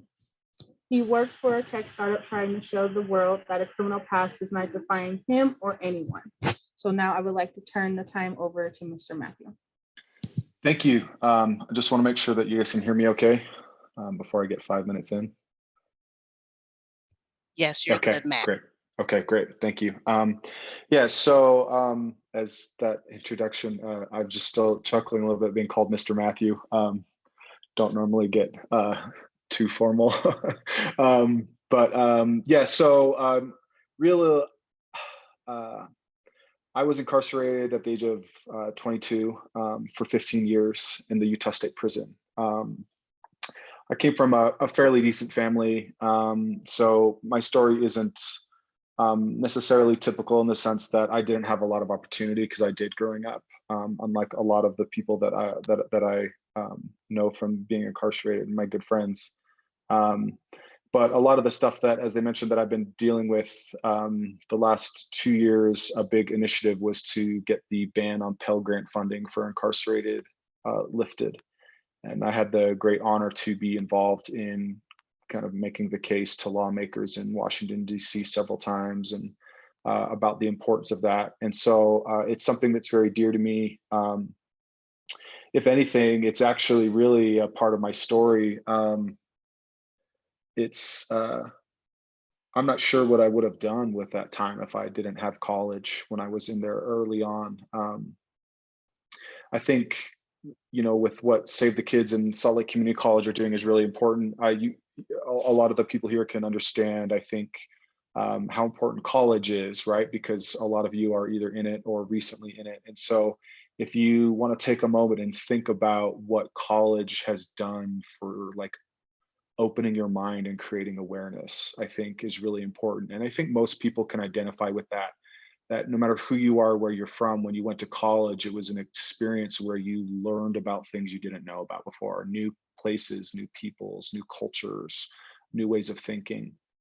If you can imagine that being so hold that for a moment and then think about incarcerated people, where talking about coming from underprivileged communities where education wasn't held in a very high esteem, talking about a lot of good men and women that have really only known violence in their lives, whether it's been perpetrated to them or whether they have perpetrated it themselves, or some cycle that involves both, including drug abuse, sexual abuse, all kinds of. There are so many ways that human beings can hurt other human beings. And I think one of the biggest mistakes we make in looking at incarcerated people is to think that they're just perpetrators of violence, not as people that have experienced violence themselves. And so being in prison, it just makes that happen even more so. You're surrounded in an environment that's extremely adversarial with guards and a system that is designed to try to trap you and keep you doing virtually nothing, surrounded by people that are just going to kind of keep doing to you what they know how to do. And you enter in college, you enter in education opportunities. And a couple of things that I think are really, really special happen. The first is that people that have never been successful with school start to be successful with school, and that changes how they think about themselves, changed how I thought about myself. I've always been a smart guy, but I didn't get good grades, and I worked really, really hard at math and had the privilege to take a couple calculus classes. And for years later, I'm talking 15 years later, that was a source of truth for me, where I felt confident in taking on new challenges because I had learned calculus, right? That shaped how I saw problems in the future. And then the second thing that happens with college is it changes how you think about problems, and it changes how you think about the world and interacting with other people. And the word that I like to use, which I know gets used a ton, is empathy. Is college teaches you to understand other people and to think a little bit differently, to get outside of your insular thinking and start seeing the world a little bit differently and from the lens of other people. And for someone that's been incarcerated and that has a very narrow view of the world because of a lot of the things that they've done or have been done to them, that can have a really powerful transformative effect. So thinking about that, those two things for myself and for a lot of the men that I did time with, I mean, I'm talking about guys that were 50 years old that have been in prison their whole lives and that knew nothing but drugs and tattoos and violence. Seeing them get a good grade on an English paper, seeing them light up internally because now they believe that they were worth something, because we so often attach our worth to accomplishments, I think is something that's so important and so vital. And one of the reasons why I was involved so much with the Pell Grant funding is that there's not a system in place, and not in many places. Honestly, SLIC is one of the few programs in the country that has state funding to provide college courses in the prison. I mean, even the University of Utah doesn't do it, right? They have volunteers that are doing that.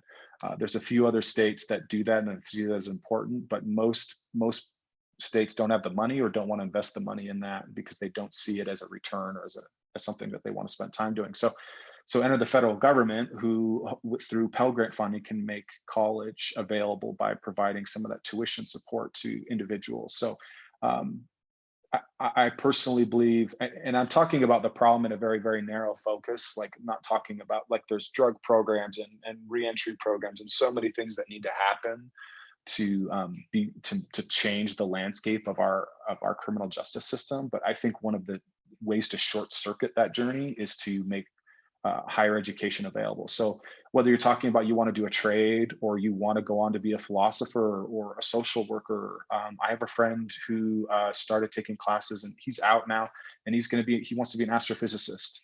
So it's this idea that giving people an avenue where they can start to dream and start to hope and start to see themselves as a contributor, as someone who has something to give. Because I'll tell you, there's so much talent and ability locked up in our prisons. There's so many people, whether they're artists, whether they're powerful thinkers, whether they're just doers, that are not able to contribute or be a part of society because they're incarcerated. So really, we want to find a lever where we can make that possible, where we can start giving tools to our incarcerated population where they can improve themselves, where they can find the power themselves.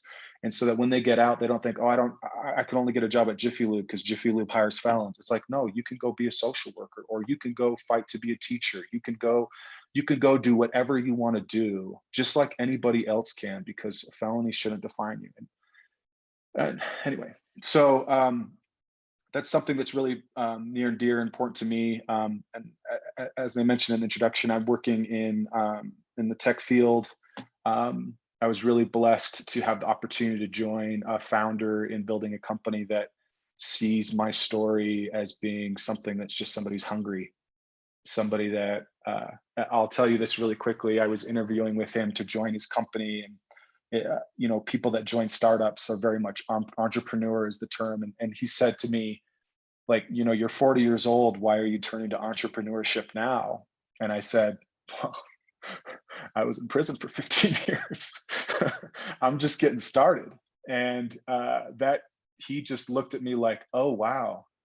Okay, yeah, I get that. Somebody who's hungry and wants more and is willing to take on more and do more. So I think that there's a lot of really great people out there that are receptive to that. I think with what Alicia was just talking about, and the theme of a lot of this is, I think we should be challenging at every turn the assumption that you need to do a background check.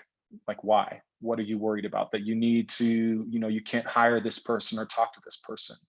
Because we need to stop looking at people for mistakes they've made or labels that our society has given them, and start looking at people for who they're trying to be. I want to hire somebody that's learning and self-improvement focused and understands failure, because startups are hard, right? Those are the people that I want to hire and I want on my team. And I think that's true of a lot of places. So before I go too far down rabbit holes and rants on it, that's really realistically what I think is really important, is understanding the transformative power of education, of how that gives people dreams and hope and self-confidence, and then challenging stigmas as wherever we can, so that people can just have their mind opened a little bit to stop looking at people with labels. And that applies to everything, not just being incarcerated. So should we switch to question and answer? Well, I'd like to say, Matt, it's good to see you. We've been missing you at URP, so I'm glad that you're still alive, getting your facial hair coming in. But thank you. I don't know if you're seeing the chat. People are saying it's great. These programs, you're very inspirational. Matt was very instrumental in the beginning of our Utah reintegration program. He came consistently every time we met. He offered ideas. Matt is what we would consider a success story, right? Matt is holding it down. Matt is working. Matt can do the printing things that he learned on the inside. He translated those skills on the outside. Phenomenal. So we want to definitely get you plugged back in, brother. We miss having you with us. We are constantly being hit up by, I'm sorry, I'm at this hub and we're across from the daycare. So y'all probably hear all them cheering. Don't think that I got a house full of kids, because I don't roll like that. But we want to definitely get you plugged back in and connected, because we are getting a lot of inmates, those that are currently incarcerated, reaching out to us, wanting to develop a plan, right? Okay. And so we want to help them, again, as I stated earlier, from the back end, but we want success stories like you, Kente, Oz, Ricardo, students that are doing it, that are making it, that are being successful, so they know what that looks like, so they can see it in action. So we definitely want to get you plugged back in as soon as possible when you have the time. So, and maybe even join the support group that we currently have started, so that, like I said, those that are coming out know that they have support from not people who are just talking about it, but people who have actually lived it and are continuing to live it. We unfortunately, when I say lost, I shouldn't probably say lost, but we had a young man that came out back in December. He was trying to navigate through the school system, which can be very tricky, right? And he started school, and 2 weeks into the semester, he relapsed. He did drugs, unfortunately, but he quickly entered himself into a rehab where he's going to be for the next 30 days, or maybe even less now, because this was a couple of weeks ago. But when he comes back out, the same challenges, the same temptations are going to be there. And I really couldn't, I don't want to use the word mentor, but talk to him, because my life story is not his life story, right? And so it is a great need, it's one thing to look at me as a successful individual, but to see you and the rest that have re-entered successfully, that's powerful. I don't have the stories that you all have. So we definitely want to get you plugged back in, Matt. Well, it's great to hear your voice, Gina. And yeah, I think when that individual is back out, you should definitely put me in touch. A lot of the stuff that I get involved with is more now informal. But I think yeah, I mean, I moved across the valley, so that's why it was harder to make some of the meetings, but now things are digital and stuff too. So yeah, no, I definitely think we should talk more about that and see how I can help. Yeah, definitely. Appreciate it. Didn't mean to put you on the spot. No, But you're good. since I did put you on the spot, that meant you couldn't really tell me no publicly. No, I can't. I'm It's the totally best sales teasing. That's the best sales tactic. You want to come sell for us? Absolutely. Much love. Stay blessed. I think it's dope too. I really appreciated hearing your perspective and kind of what you've been doing. I know definitely, I want to say back in 2005, when we first started chatting with folks about when they come out, starting their own businesses, it was kind of like, oh no, they should go work at the grocery store, or they should go do truck driving. And I'm not knocking those ideologies, right? But I was like, no, they could do whatever they want, right? Yeah. And I love that you came out and you go into the field. I think that's so important for people to see that, because you had a moment or you were victimized and a moment was created for you doesn't mean that you have limitations placed on you. Right. I think it's important for people to understand, even with the record through corporations, you can do whatever you want to do. You can do whatever business you want to do. There's so much you can do. So I love that you're doing just that. Thank you.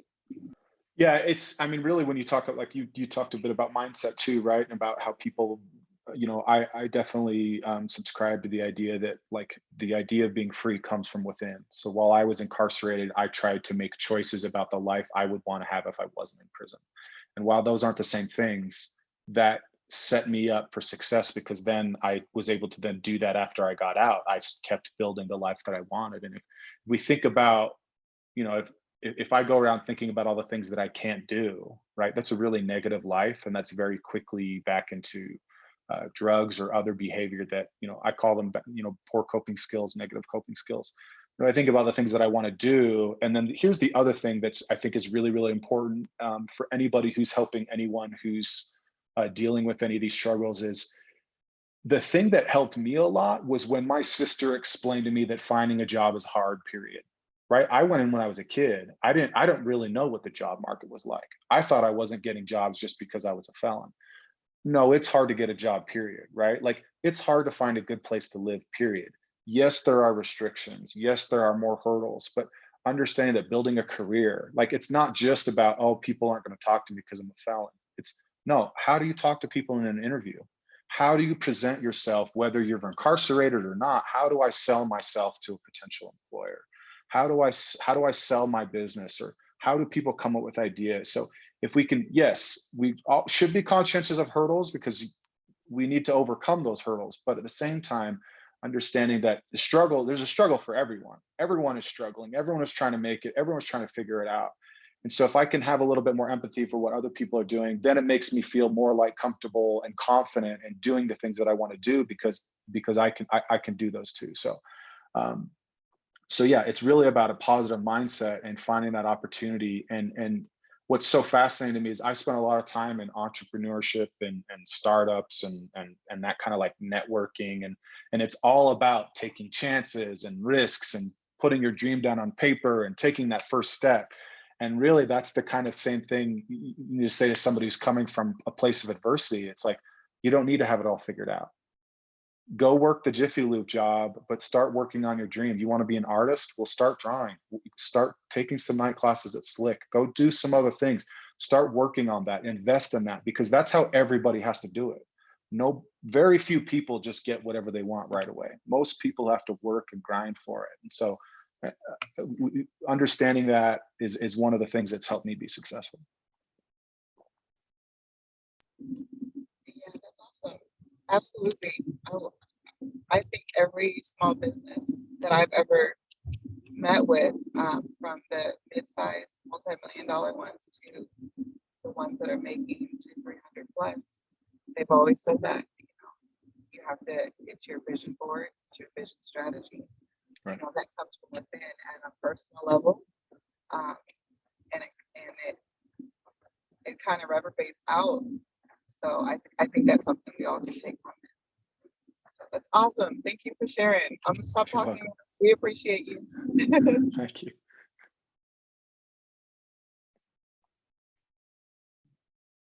Thank you, Matt.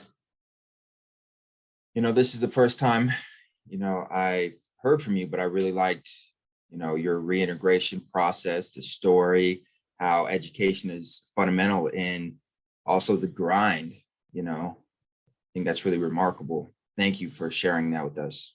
You're welcome. So our next speaker is Kente Lee with Lawat Child. I'm going to read this verbatim. I was born in North Carolina in extreme poverty. I was arrested at the age of 14 years old and was later convicted and sentenced to life without parole. I have lived most of my life knowing that I would die in prison with very little or no hope at all of getting out of prison. If I had been born in a different zip code or my family was able to pay for my defense, I believe I would not have been convicted. My sentence today would be considered unconstitutional. Let us understand why this happened and how we and the system can and must change. Your time is now.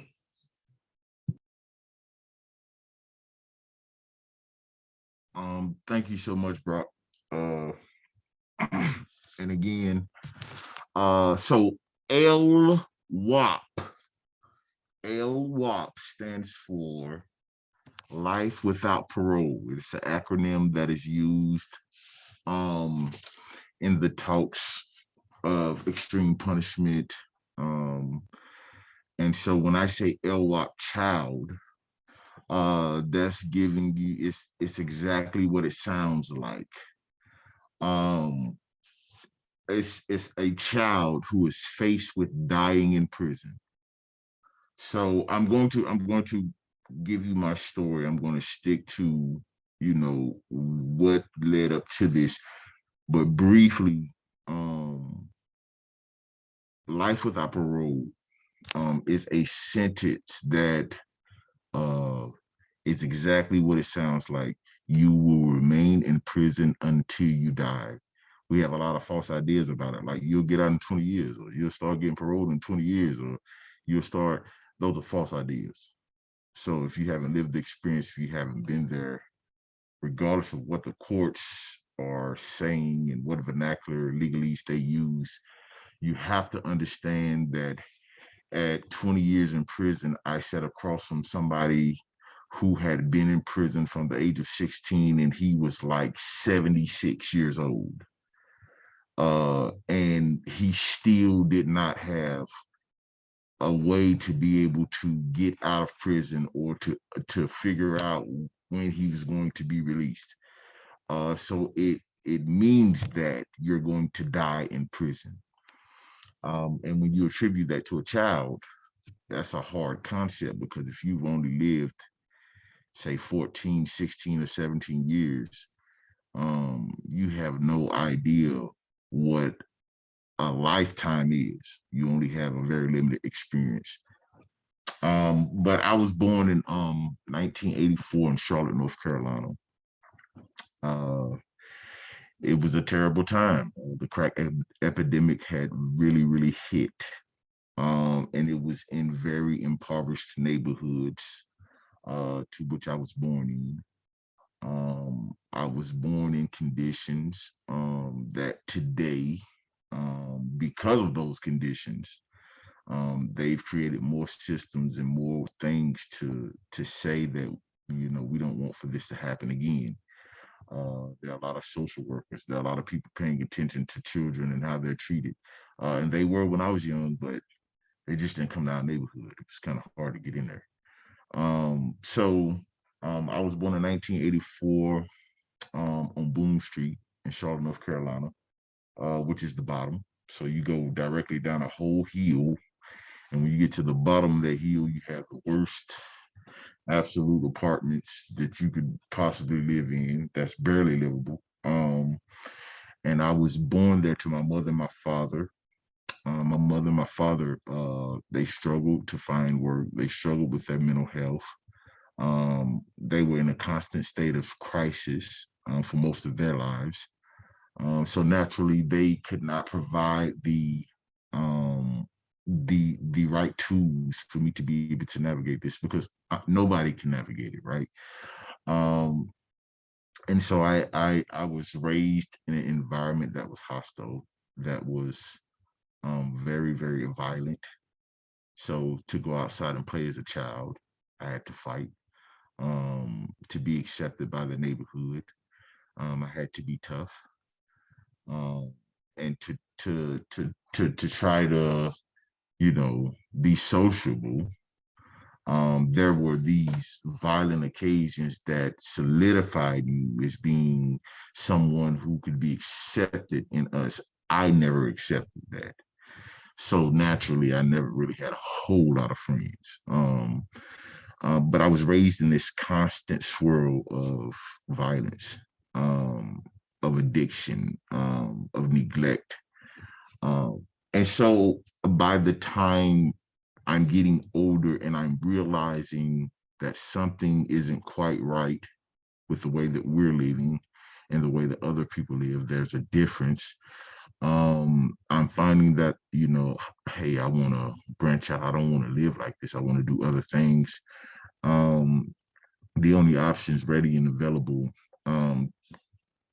to me and people from where I'm from are the neighborhood, because you don't know any other environment. You don't know any other people. They are not available to you for you to know. And so I started to gravitate towards the streets, knowing full well, like in the beginning in my whole life, that I was different from wanting to just be what I saw on the street corner. I felt like if the drug dealer was so successful, why is he out here in the cold selling drugs to the people in our neighborhood? And I could see the difference then. I remember distinctly at the age of 12, remembering or questioning, like, how am I going to graduate from high school? How am I going to do these things? Because school for me was never an institution of learning. It was always an institution of going there to eat and rest.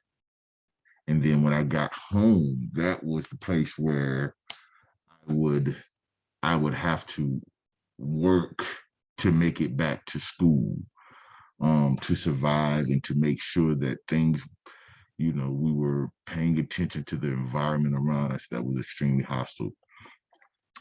And at the age of 14, me and my friend, Mr. Terrence Henson, my buddy, we were invited to a party, and we just wanted to chill, relax, no animosity, no nothing.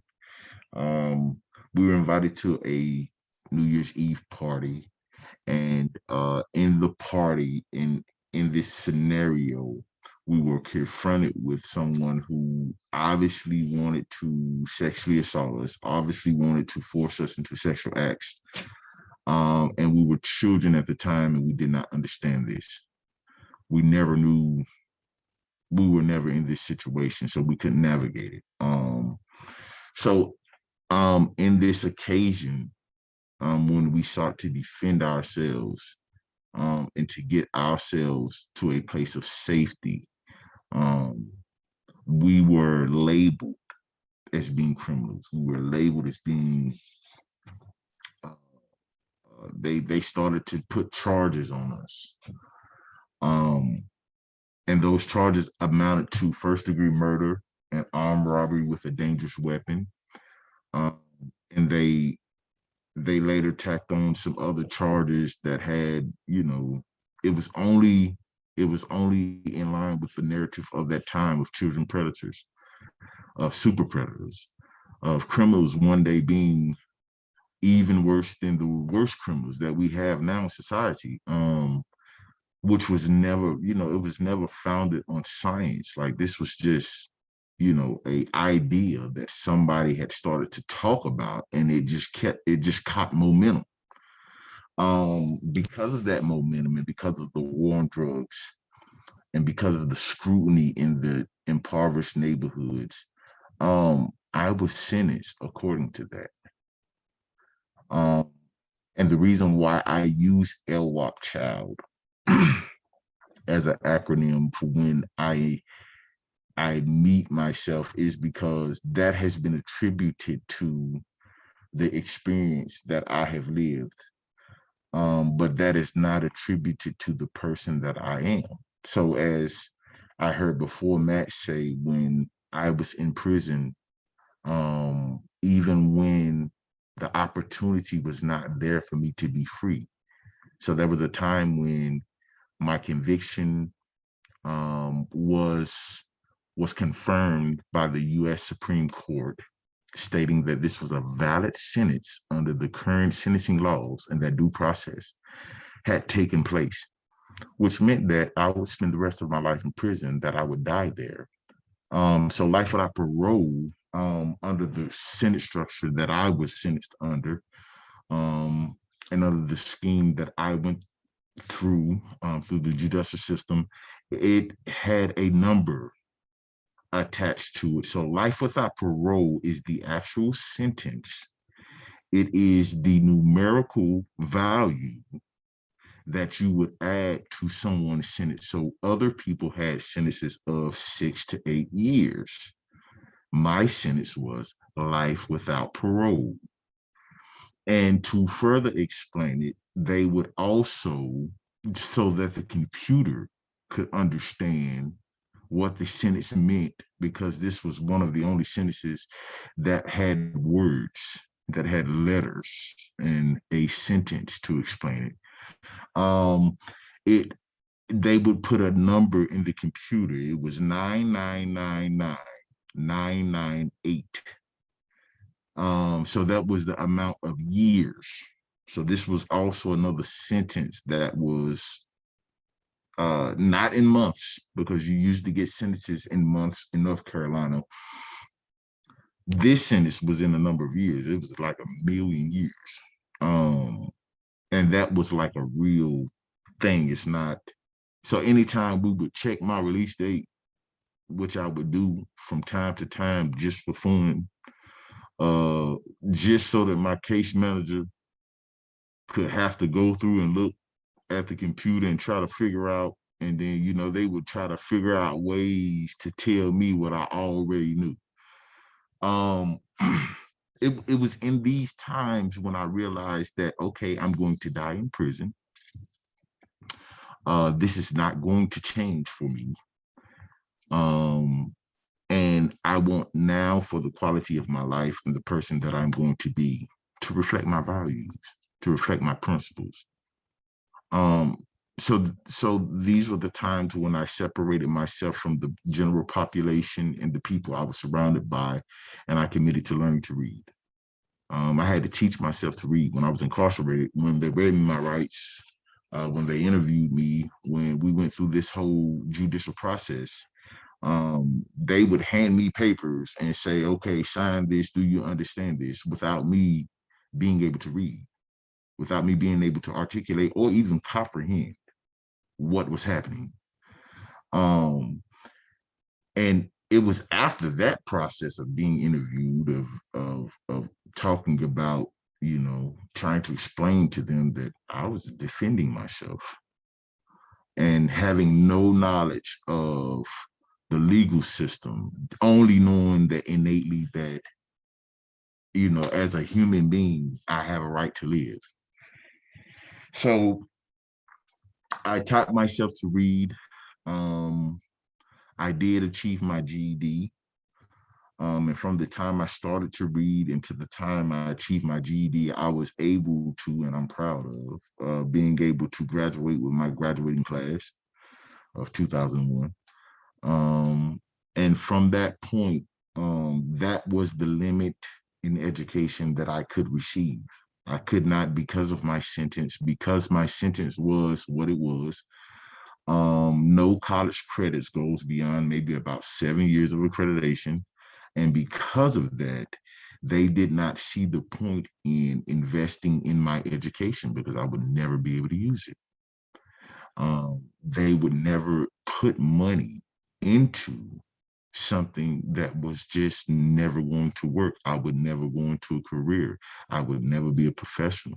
I would never be a person who would be considered a scholar, or I would never go on to do incredible things because my sentence, in effect, had already determined my fate. And so I use the acronym of LWOP, child, so that we can understand no child walks around thinking that I can spend the rest of my life in prison. It's not even an idea you have as a child. It's not even an idea we really even understand as adults. Adults don't go around and think that, hey, one day I can go to prison for the rest of my life. Adults don't think like that. That's just not even an idea. So it's a concept that we don't even retain in our mind or even put on our radar, but it happens. And what I'm doing now is I'm embracing education. I'm embracing a quality life. And I'm showing every single thing possible to say that not only was this a mistake, not only was I just forced into a situation that no one in life, nobody can navigate, right? But I was forced into a situation that made me figure out and make the decision of who I was going to be for the rest of my life. I believed then, and I know now, that if I was going to die in prison, which I had come to terms with, everybody's going to die, right? If I was going to die in prison, I was at least going to die a good man. I was going to be the person that in whatever environment I was going to be helpful. I was going to be a loving individual, a understanding individual. I was not going to always be reactive and just simply behave because somebody labeled me with a label. Again, even from my childhood, I never really went with the social structure around me because I could never understand it. I could never understand how the kids across the street who stayed in the same neighborhood as me felt like we were poorer than them and persecuted us for that. And then if I wanted to be a part of them, then I had to pick on other children who lived in the same neighborhood and who practically had the same type of finances, but other people were poorer than we were. I never understood that. So that just instilled in me as a child that when I saw these false ideas, when I saw these deficits in being able to understand that people are not what they've done.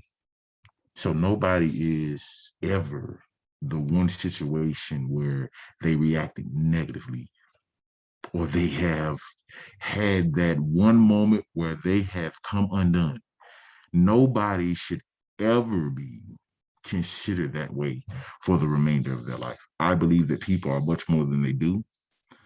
And I believe that with the same energy that people put toward separating people, isolating people, shunning people, if we could put that same energy into integrating people, giving them the tools, showing them, teaching them, and loving them, knowing that they're going to grow.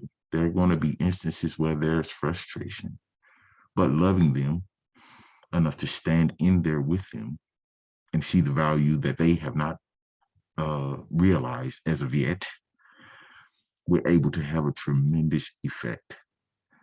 And so, yes, this is my life story. It's a lot of trauma. It's a lot of pain, but it's a lot of healing as well. And it is that healing, that tenacity to be able to heal, to be resilient, that is a driving force in my life. I have to look at my life and I have to say to myself, Kente, are you doing the right things? Are the things that you're doing right now going to lead to good things in life, not intentions? I'm moving beyond intentions to having an effect that is good. a lasting effect that is good in the life of another. I have to ask myself that every day. Life is not perfect, but it's also not so much of a challenge that I feel as if I can't manage. And like Matt said, and this is what I'll finish with, like Matt said, I have a tendency to look at all of the positive effects around me when I see challenges, as opposed to looking at the negative. Because I know that in my own life, had nobody been able to see the goodness, the innate goodness, stuff that I was born with, the willingness to be thought of as good and human, then I would not be where I am right now. And for me, I say it all the time, this is forward, not backwards. This is really not a starting point. I'm in transition to my destination, but the place where I started from is so far from this, you couldn't recognize the guy that I am today. So again, I thank you so much for the opportunity to have this conversation. I thank you so much for the platform to be able to say that the extreme punishments that we're putting towards children in our society, people who are defenseless, people who cannot defend themselves, people who do not have the tools, who can never come to the idea of what it takes to do this. Those are the people we need to surround and help. And when the brothers are coming out of prison, and they're coming into education, I'm saying that if they can tolerate all of the distress that it's going to cause registering and learning the topics, if they can learn to emotionally regulate without using a chemical, without altering their mind state, if they can feel it, and they can just stay there in it just for a while, they will be more successful. They will be more outstanding as students, and we will be able to see people who, despite disadvantages and despite deficits, will have the privilege of being able to see a transformation. So I thank you so much. I thank you so much. I don't know if you guys have questions. If you do, I'm willing to answer them. But thank you so much for listening. And I'm excited. I'm excited about the future. I'm excited about this opportunity. I always wanted to be a student. So now it's like I'm here, and now I'm going to continue to be a student by passing my classes and by understanding these curriculums and taking the environment of learning as a complete blessing and with gratitude. So thank you. Thank you. Thank you, Kente. I have a quick question that I'm hoping that you can answer. So at what point, was there a point in prison in which you thought, you know, I'm not going to give up on this, even though I'm facing this lifelong sentence? Was there a time when like you had the peak moment where you said, you know, I'm not going to give up on this. I'm going to keep going regardless, you know, that I'm facing this end all? So in 2003, I received a letter from the United States Supreme Court stating that that my sentence was absolutely positively within the law. Due process has taken its place, which effectively means that there was no way to challenge my case from that point forward. At that point, I was thrust into complete crisis. This is the life or death situation. I'm dying. I'm not going to survive this free. Those things flood you, and you go through the stages of grief. I mean, it's like somebody's going to die, and it's you. About 2 weeks of struggling with those feelings and those emotions, I said to myself, regardless of my fate, regardless of what has been said, will happen. I always believe that God was always going to change the way that this happened, right? He was going to interject himself in this situation, and he was going to provide for me a way to be free. Ironically, I found that freedom in being able to be the best person I was where I was.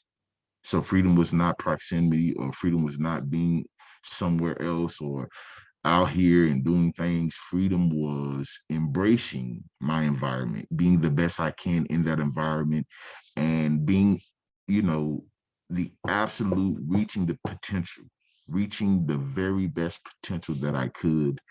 And I found in that for a very long time, I was able to exhibit freedom. And it didn't, for a long time, although it was hard, it was harsh. For a long time, it's hard for you to look at me as an inmate with life without parole and not see that my character is different. My disposition is different. I woke up and I said good morning to the officers as I was having my cup of coffee and I was reading my Time magazine. I would also say good morning to every inmate that I encountered throughout the day, because that's the person that I would be had not I been here. I would still be doing this. I still do it. I'm from the South. So those things are real.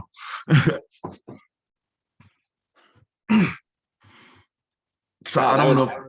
Did I answer the question? Yeah, no, you definitely did. You know, you embraced your situation and overcame regardless of your adversity. And then you just try to max out on that potential and just like, thank you. That was really awesome. You know, I think you're a remarkable person. My next question would be, what is the biggest emotion you face that you are challenging in your reintegration process? The biggest emotion that I face is, and I don't know if it's an emotion, but a sense of urgency. I have a sense of urgency surrounding stigmas that are placed on people, and realizing that a person who has been disadvantaged for most of their lives or all of their lives, they have a tendency to be able to overcome situations that seem dire, and even just behaving and reacting. They're able to learn skills, good coping mechanisms that's going to ensure that when situations do happen, they're able to be the good people in that time.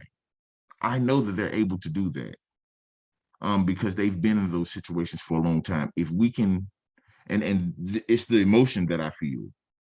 If we can get a sense of urgency about integrating them, about making it important that they feel welcome and at home, then we have a untapped resource here, right? We have a person to feed into.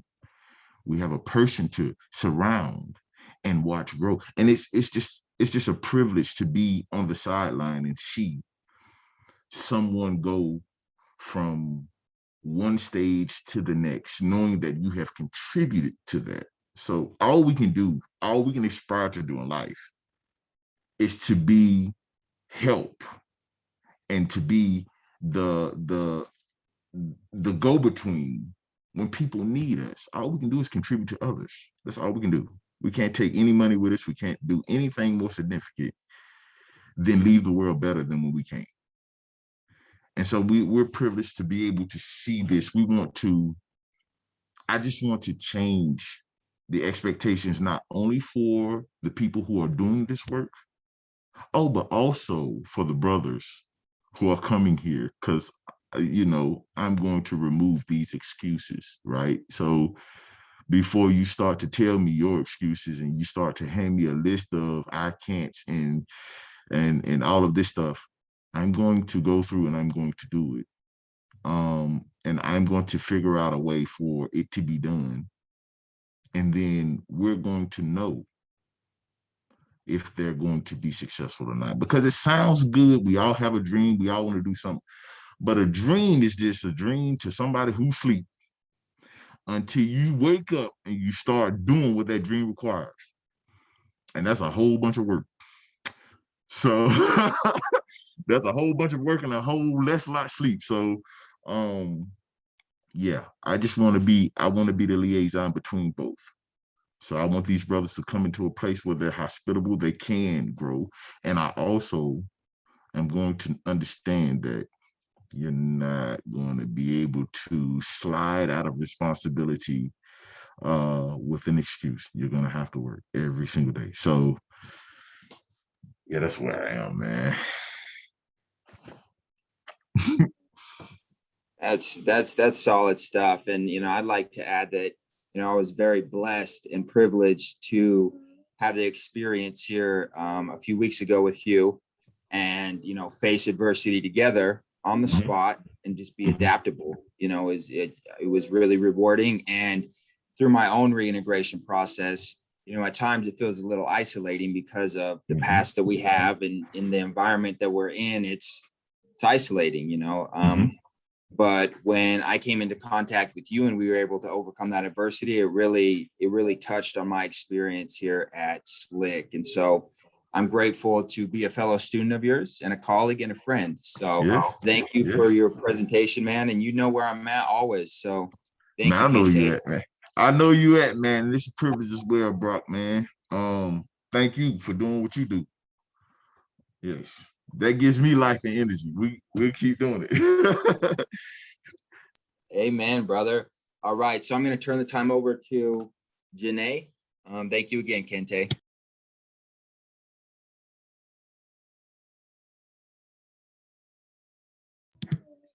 Thank you for your presentation, Kente. It really moved me. So I really resonated with it a lot. Okay, now it's time for us to introduce Anthony J. Nocella. His presentation is about punk, hip hop, and low riders. Oh my, alternatives to incarceration. I'm going to read his bio verbatim. Anthony J. Nocella is an assistant professor in the Department of Criminal Justice and Criminology in the Institute of Public Safety at Salt Lake Community College. He is the editor of the Peace Studies Journal, Transformative Justice Journal, and co-editor of 5 book series, including Critical Animal Studies and Theory with Lexington Books, and Hip Hop Studies and Activism with Peter Lang Publishing. He is the National Director of Save the Kids and Executive Director of the Institute for Critical Animal Studies. He has published over 50 book chapters or articles and 40 books. He has been interviewed by New York Times, Washington Post, Houston Chronicles, Frenzo B, Fox, CBS, CNN, C-SPAN, and Los Angeles Times. I would like to take the time to turn it over to Anthony right now.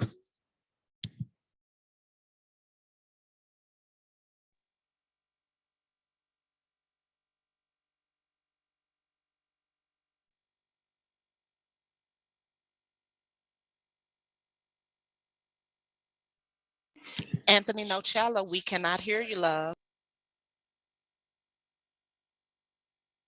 And just while Anthony is in the process of getting his audio to work, we're asking if everyone is comfortable, please turn on your camera so we can do a quick photo. Chris, if you are on, I will go ahead and mute and let you at this moment take control. Yeah, thank you so much for that. So the question is just, since there are 18 people on the call at this moment, and I've allowed everybody to unmute and share their video.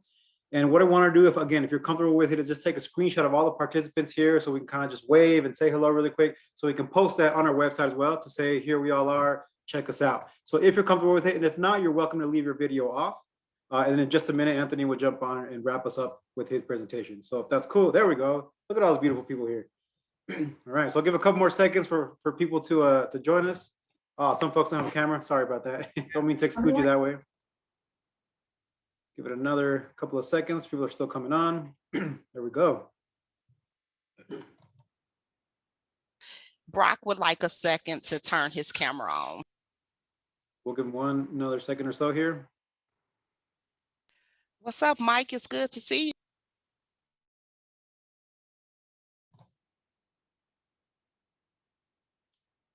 Wow. A lot of cool folks here.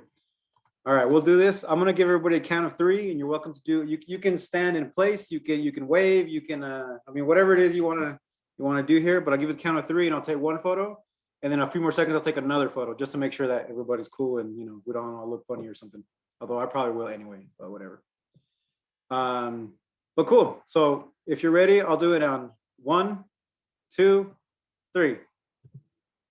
Okay. Hold for a second. Let me save that one. And then we will do one more. Okay, ready for one more? I'm gonna wave 2. So ready? 1, 2, 3. All right, let me save that one as well. Okay, looks good. So thank you all so much for that. You're welcome to stay on video or not as we wrap up here. So now we can turn it back to Gina and back to Anthony. Thank you all, appreciate it.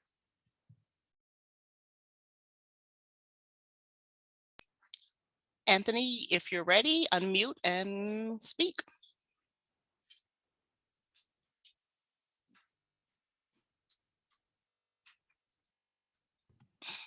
Okay, the host unmuted me. Can anybody hear me? Yes, we hear you loud and clear. Okay. Okay, wonderful. So I'm going to show you a PowerPoint, and just because of the conversation that I've had and listening to you all, I'm adapting it to focus specifically on the school to prison pipeline and articulating what the school to prison pipeline is in the best way that I can. So let me just let me kind of show you my screen in a second, and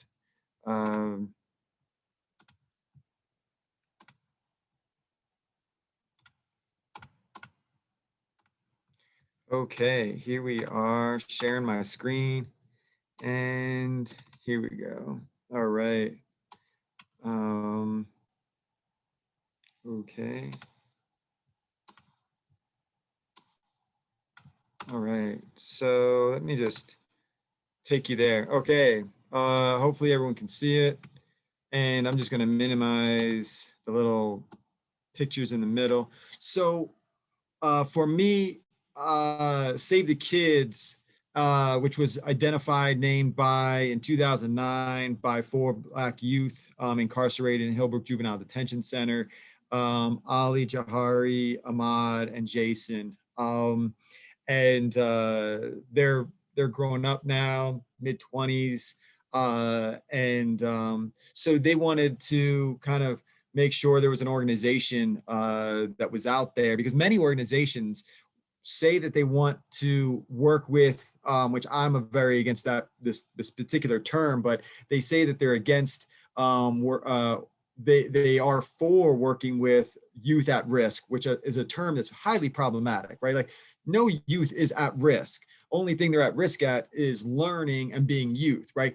But we need to identify how the system really targets and points the finger at youth, specifically a few demographics, and we'll be talking about that in a second. So how do we define the concept of the school to prison pipeline? So the school to prison pipeline is a systematic process which pushes out, not dropout, but pushes out certain youth from school and into the juvenile justice system through discriminating policies, right? So we need to understand the difference between push out and dropout. And when we look at that, we start dismantling the issue of re-victimizing and shifting the blame, right? And that's all about transformative justice, right? Taking accountability and responsibility.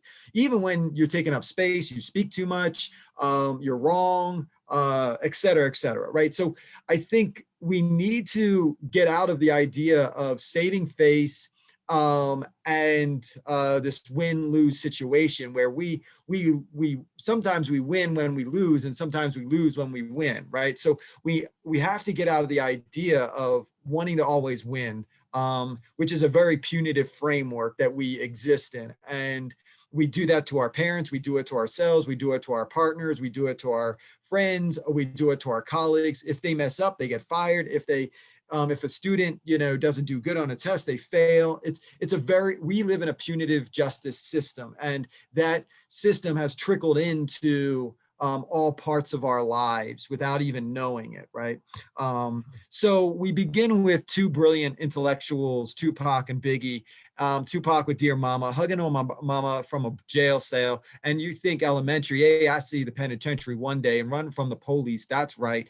That line right there speaks to millions of youth, specifically Black youth in America, right? Like this brilliance of saying, hey, I'm in the elementary, right? But I see the penitentiary. That line resonates with so many other youth. And that's why Tupac, was bought and sold by so many people, because his words are prophetic and poetic, right? And you go to Biggie as well, and one of his greatest songs, in his repertoire begins with, hey, this album's dedicated to who? Not the plumber, not the electrician, not the police, but the teachers that told me I would never amount to nothing, right? So teachers can be a lot more violent, as Michel Foucault, the founder and of postmodernism, postcontinentalism. Knowledge is a lot more dangerous than a gun, right? Like, so sometimes we begin to have this interior internalized oppression, and we begin to hate ourselves, hate our people, hate our family, hate everything that we do, and not have self-worth, right? Biggie is all about self-worth.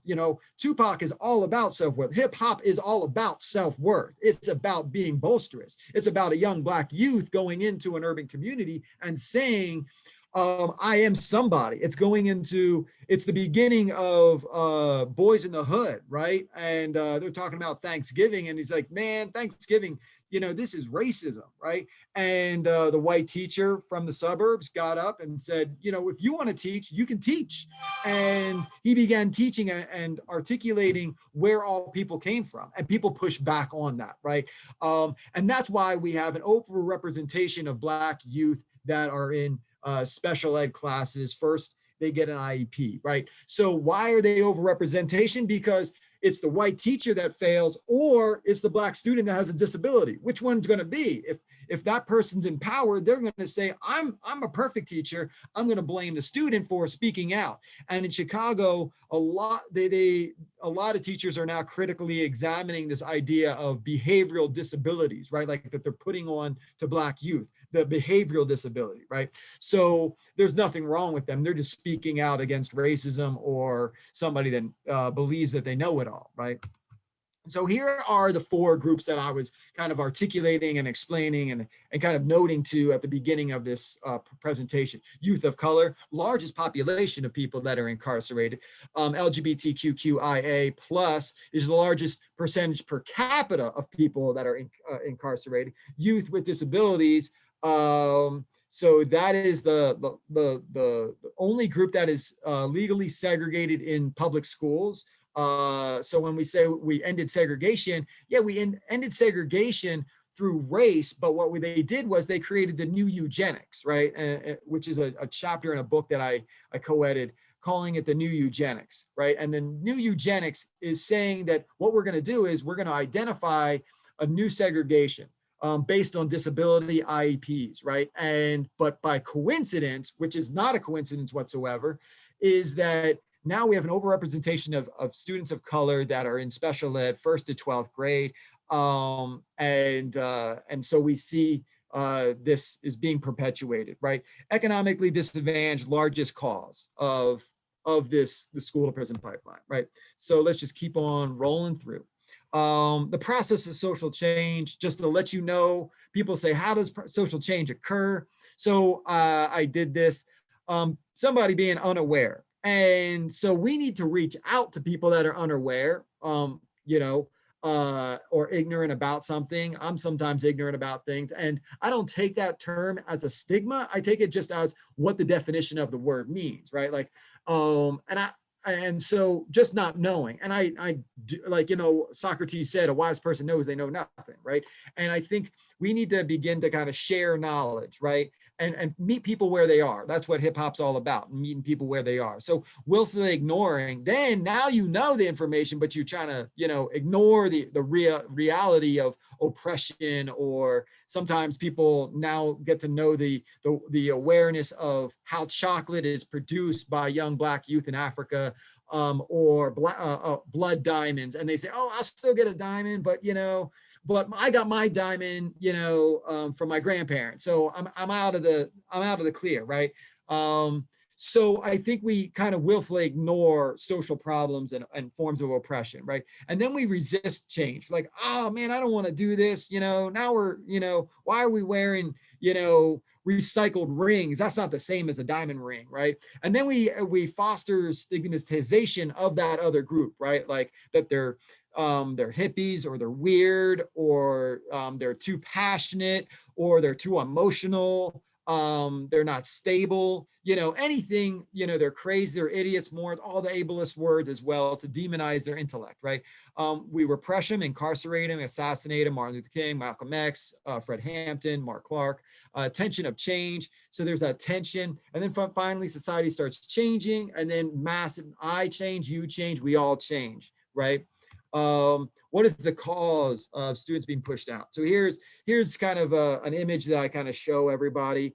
A group of people were in Africa, freed. And then we had the 13th Amendment, 1865. Of course, between that was the slave trade, as well as, of course, ending in 1865 was the Civil War in the United States. And then they created that same year, but it was drafted actually in 1864. So they already knew what they were doing prior to the end of the war.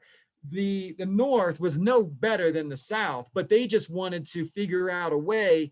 They were neoliberal. They were liberal. Malcolm X said, the most dangerous person is a white liberal. So I think we just need to kind of focus on this idea, right? And kind of move towards addressing what was going on, right? So the North just wanted to figure out, how do we get a huge, free labor for the rise of the Industrial Revolution? So that's what they did. And then, of course, they had all these people of color, specifically Black people in the North, right? Right after 1865. But then what they did was they created the Jim Crow laws. And then what we did after that, we had a whole bunch of people that were incarcerated, specifically Black people. So then we did convict leasing. So that was kind of the prison, the 1.0, the prison industrial complex, right?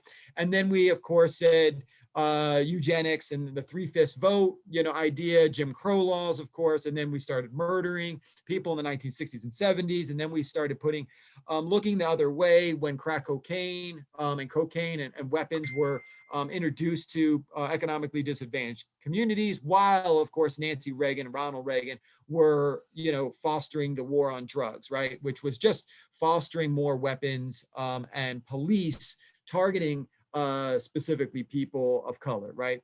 And then Bill Clinton created in 1994 the worst law in modern history, right? Putting a huge amount of people that were unqualified with no background checks as law enforcement, over 100,000 law enforcement into the streets of the United States, where there was a huge amount of corruption because they weren't first trained. Second, there was a huge amount of people that were being hired that had, backgrounds of corruption, et cetera. So we had a lot of police officers selling guns and drugs, and then we had to reevaluate that issue too. And then, of course, at that same time, the late 1990s to early 2000s, we created the school to prison pipeline, right? So that's where we are to this day. And now we have a lot of, people in the state, nonprofits, government, schools now working at alternatives to incarceration, diversion programs. So that's kind of where we are, but we still have a huge amount of people that are incarcerated, right? So I'm, as David, another presenter today, talked about prison abolition, right? And the idea of prison abolition not working. And the first time, I think, we need to kind of look at the difference between mass incarceration versus prison abolition. I don't think we want less people incarcerated. We just don't think that the system works. So it's not less people, it's no people, right? So I'm not for addressing mass incarceration. I'm addressing incarceration as itself, right? As the problem. So how do we move back in the school to prison pipeline and look at standardized tests, right? Our education system as it is, right? So here's a little image, for fair selection, everybody, please climb that tree, right? Like, and it's, some people are going to be accessible to do so, and some people are not going to be accessible and able to do so, right? So here's the differences I created between the two apparatuses of these institutions, the school and the prison: authoritarian structures, dress code, emphasis on silence and order and lines, and structures like that, walking in lines, loss of individual autonomy, time clocks, enforcement. Of course, there is punishment in both of them, structural. So a number of people within the book, From Education to Incarceration, we kind of articulate this. Prior to the end of segregation in 1955, we see 100 teachers of color, 100%, and there's segregation, 97% white teachers in Minnesota. That's probably went down since creating this inclusive classrooms, but not by much, right? Inclusive classrooms, while overrepresentation of African Americans in special ed, as I noted, no school to prison pipeline. And now, of course, we see the school to prison pipeline, social justice, where cultural bias standardization, right? Looking at textbooks, people are, creating textbooks left and right, but not citing anybody of color, which is perpetuating racism. Many of those textbooks which are cited are typically people that are white in the US, as well as men. And the examples are, of course, by, Jane and Bill or David, not Malik or Shabazz or Monique. So very much culturally biased subjects and content, right? So we need to kind of note this idea, right? And many people said, what did we do, right? Segregation did not work. Martin Luther King noted that he only wanted segregation if they were in control of the process of that segregation, right? So, these are problematic terms that we kind of want to note: classroom management, educational psychology, and special ed, which I've kind of noted already.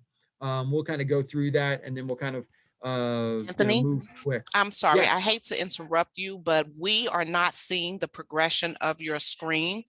It is stuck on the process of social change. Okay.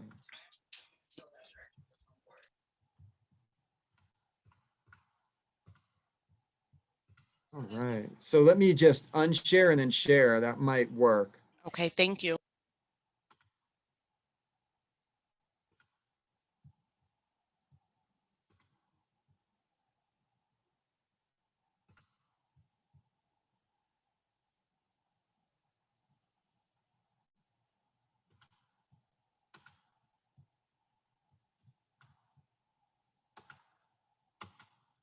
Okay, can you see it says warning? Yes. Yes. Okay, so these are, we'll just go back: classroom management, educational psychology, special education, right? So that is kind of what we were kind of discussing, right? And I don't know, did you see this slide? No, we didn't see anything but the graph or the circle. So. Okay, so here, I'll just go through this. I verbally kind of discussed this. Sorry about technology. So I already talked to you a little bit about it. I will send this out to anybody that has an interest in knowing more, or of course, pick up From Education to Incarceration.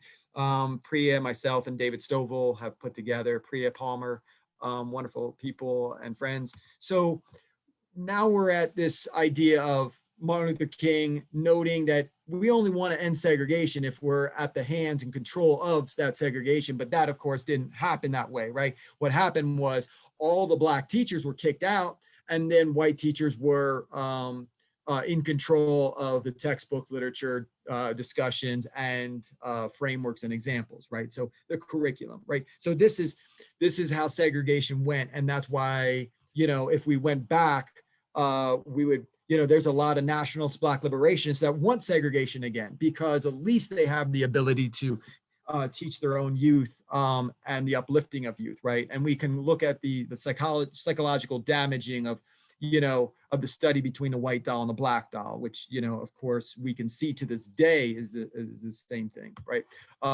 So we look at classroom management, educational psychology, and special ed. These are fields that have are wonderful fields that people are in, but people have taken advantage of those fields and have used those to perpetuate the school to prison pipeline, right?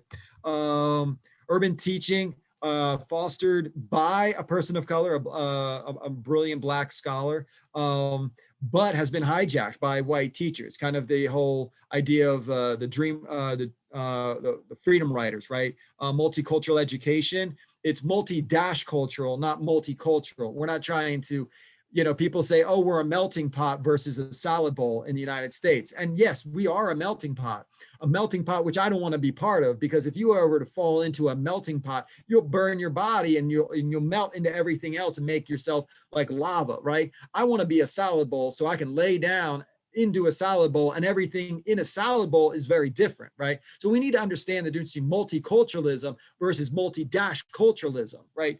And then after school programs, because we don't want to integrate those programs into the curriculum, so we make it afterwards rather than integrating and being inclusive. So we're exclusive, right? So after school programs are great when we need them right now, but we also at the same time need to address that the curriculum is highly problematic, right? So again, I talk about the concept of the gap, right? And addressing the gap problem.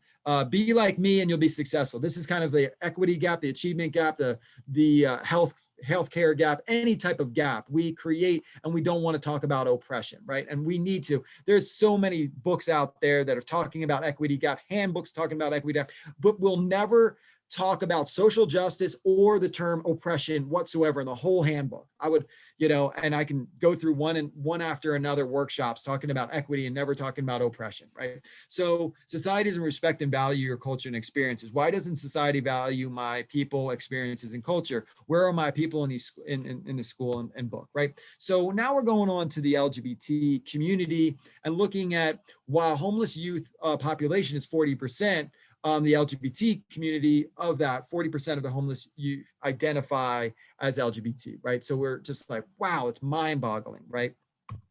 So the number one reason why youth are LGBT youth are pushed out of their homes or unsheltered or pushed out of school is family rejection or teacher rejection, right? So we need to really be aware of that, and that happens so often in Utah as well, right?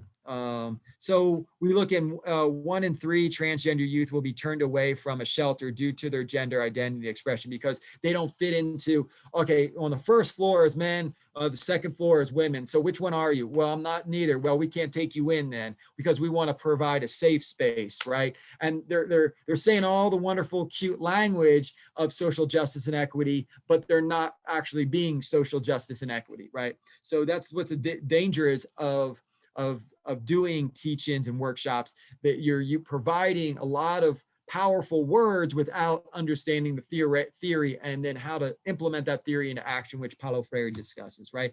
So I'm looking at the time and I kind of want to move forward to this. And I've already kind of discussed the war on drugs and the rise of the school to prison pipeline in that aspect. So you can take these numbers, and I can send this to you. This is from the Bureau of Justice. So just kind of not from CNN or C-SPAN or YouTube.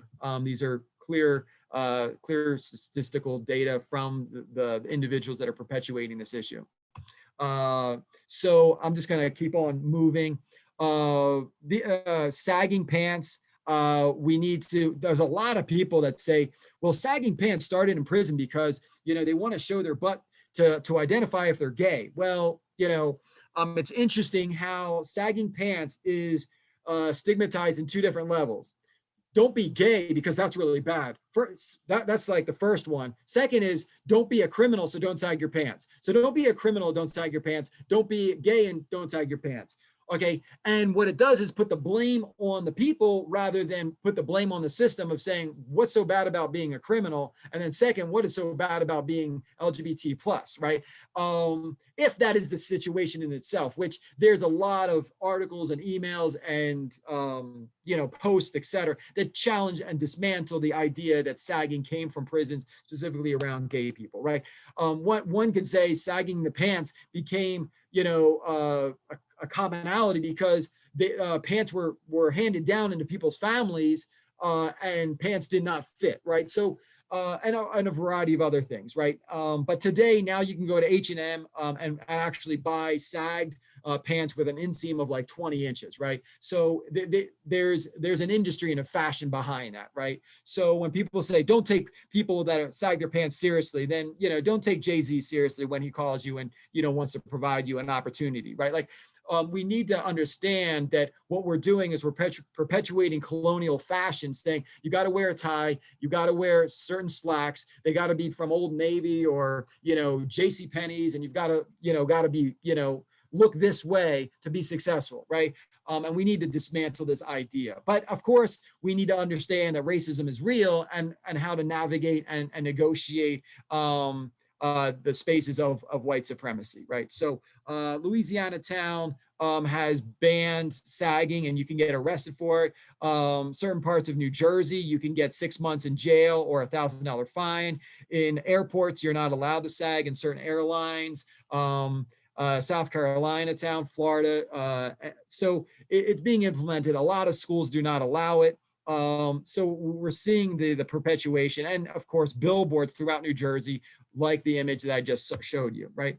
And of course we can see Tiana Parker was expelled and provided suspension. And then the parents and other people in the community pushed back because hairstyles such as dreadlocks are unacceptable, right? So now we're saying, dreadlocks and other, forms of natural styles for specifically Black people are not allowed in specific schools. This was a major issue a number of years ago and of course, continually going on to this day, right? So of course, wearing hoodies in Oklahoma, a $500 fine, could soon be a $500 fine. So people are now banning hoodies in stores and restaurants, et cetera, right? They can't ban masks now because of COVID-19, but they're doing different aspects. So we need to not get caught up in the policies, but how they are criminalizing the cultures. And criminalization is a very strategic strategy on oppressing people, right? And so we see the cultural commodification in this example, right? 9-year-old was sold. I didn't think this was a serious story until a student of mine at SUNY Cortland, I'm going to wrap up in a few minutes. At SUNY Cortland, I had a Black student come up to me and said, hey man, I have a white teacher in my education class. And this was in 2011. She was saying, hey, it's Black History Month, it's February. And what we're going to do is really engage. And this was another white liberal teacher, not wanting to be challenged. And I always tell my friend Gina and Leilani and other people and students to challenge me. I become a better person, right? You don't have to disrespect me, but challenge me and teach me, right? And everybody is there to can learn from somebody else, right? So that being said, this Black student was like, hey, I left this class. And I said, why? Because we're supposedly learning on Black history, and she put country music on and told all the students to start picking cotton, and then you'll know what it means to be a slave. And I lost it, just like the student lost it. And I asked the student, of course, to go to the associate dean and the dean and the provost, et cetera. And of course, after a while, a number of professors and staff members making it into an issue, then the actual case was brought to attention and publicized, right, and shown. But we need to, be aware of the activism that staff, students, and teachers need to sometimes make to foster that uncomfortability, and so change can erupt, right? So I'm just going to keep on moving forward. through a few slides. What is the effect?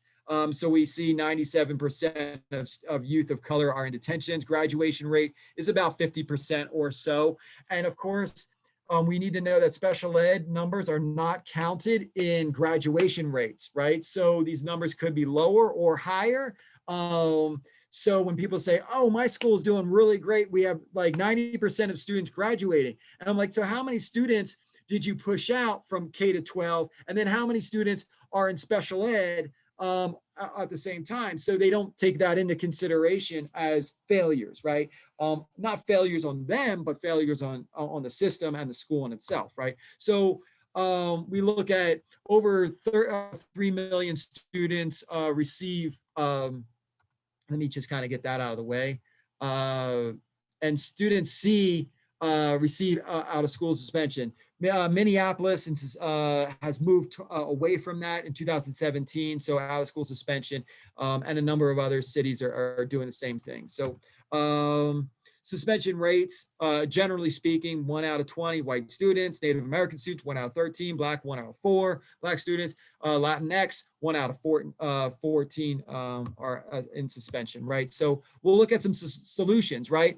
Juvenile detention for a youth is about $49,000 a year. After school programs, $3,000, $4,000. Ohio State University education is 19, probably 25,000. Ohio State Juvenile Correction Facility is 123. So we have to look at these numbers, right? So again, education, not incarceration. That's the kind of the message of this slide, right? And a lot of other slides that we're focusing on, right? So special ed versus social justice education, equality versus equity. And I'm just kind of moving through this rapidly. And so we're kind of moving towards kind of hip hop versus and transformative justice being somewhat solutions or at least tools to the apparatus of creating an alternative to the punitive retributive system, right? Which are two different systems that are interwoven within the US culture, right? So we look at hip hop as a major solution to the school to prison pipeline. And I think many organizations, including Dignities in Schools, look at hip hop as a solution for youth to engage in, as alternatives to express themselves, as conflict transformational tools as well. And I said this quote already, and I just want to kind of reiterate that. You can see it. I'll take a second. Understand. So, and I said again, you know, just reiterating the analysis of what Biggie and Tupac have said, right? So transformative justice, which is different than retributive justice or punitive justice or restorative justice, right? And I don't have the time to really dive into the difference between restorative justice and transformative justice, beyond that transformative justice looks at identity, politics, and oppression, where restorative justice does not, right? So as we kind of move forward, you can see some of the elements of transformative justice, looking at identity politics, voluntary, creative. It's not structured as restorative justice is. And we kind of look at strategies.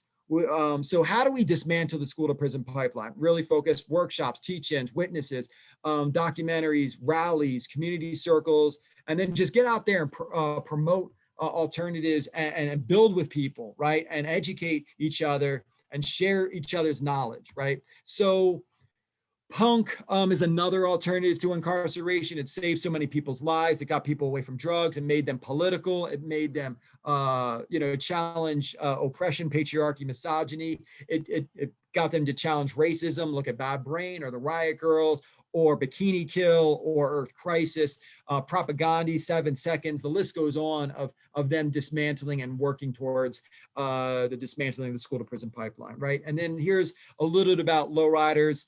You can talk to Chris, who's hosting one of the hosts of this conference. He's very much involved in lowriders and co-chairs the International Lowrider Studies Conference. And lowriders is a beautiful way of moving Latinx, Chicano-X youth away from gangs and drugs, as well as police brutality. So we need to understand that these criminalized cultures like punk and hip hop and lowriders are also the best tools to dismantle oppression, as well as alternatives to incarceration, right?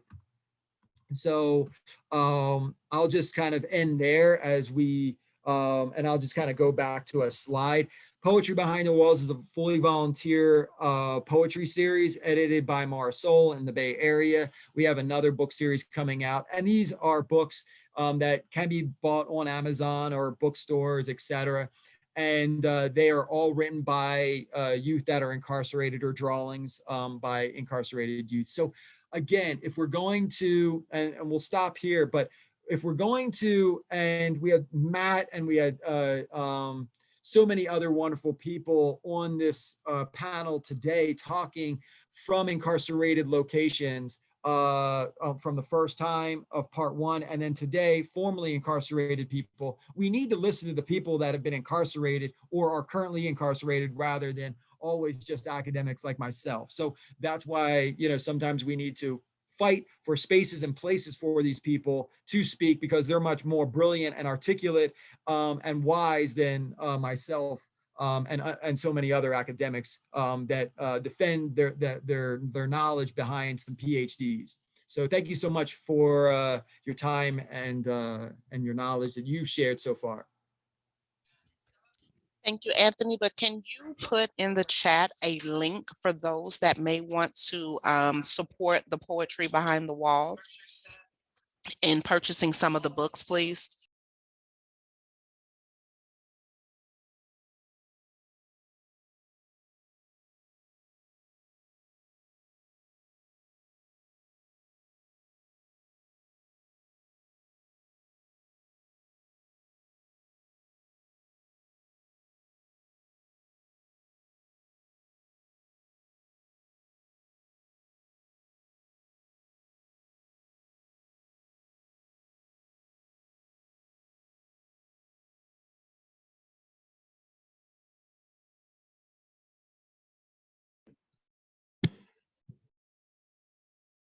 Anthony, are you still there?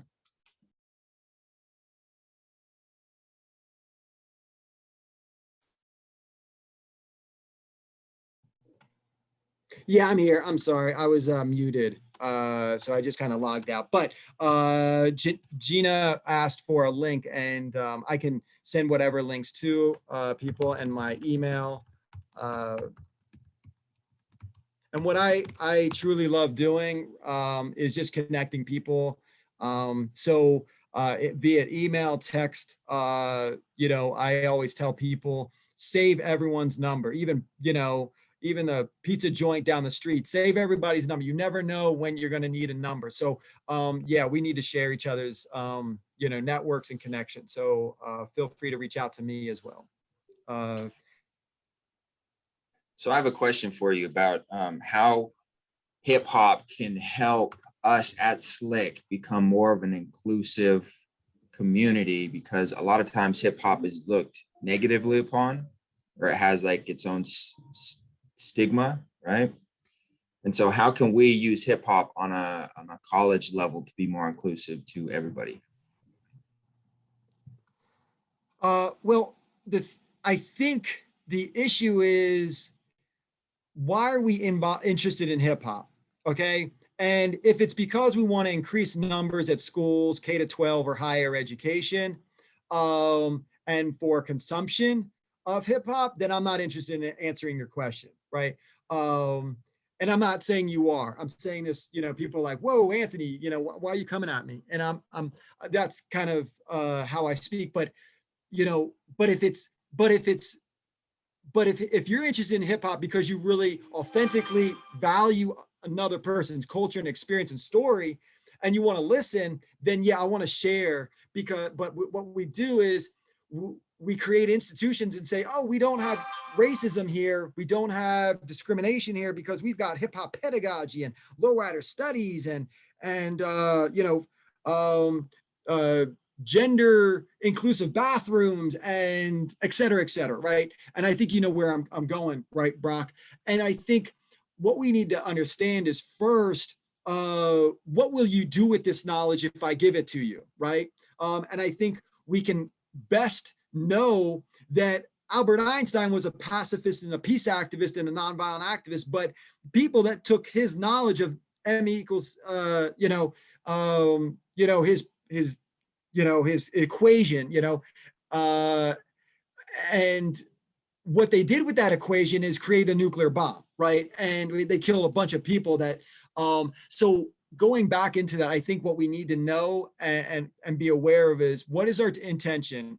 Has anybody challenged us or on our intention? And then what hip hop can do is let you know another person's story, because that's what hip hop is about, is storytelling. It's Chuck D said it best, right? He from Public Enemy, one of the greatest political hip hop bands of all time. He says, "I am the Black CNN.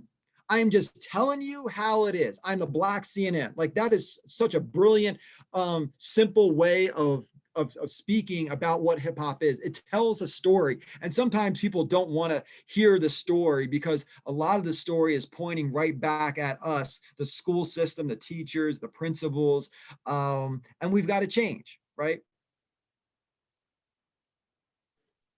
Yeah, I completely agree. I think you covered that really well. On that same note, KRS-One said, to be hip is to be knowledgeable, it's to be current.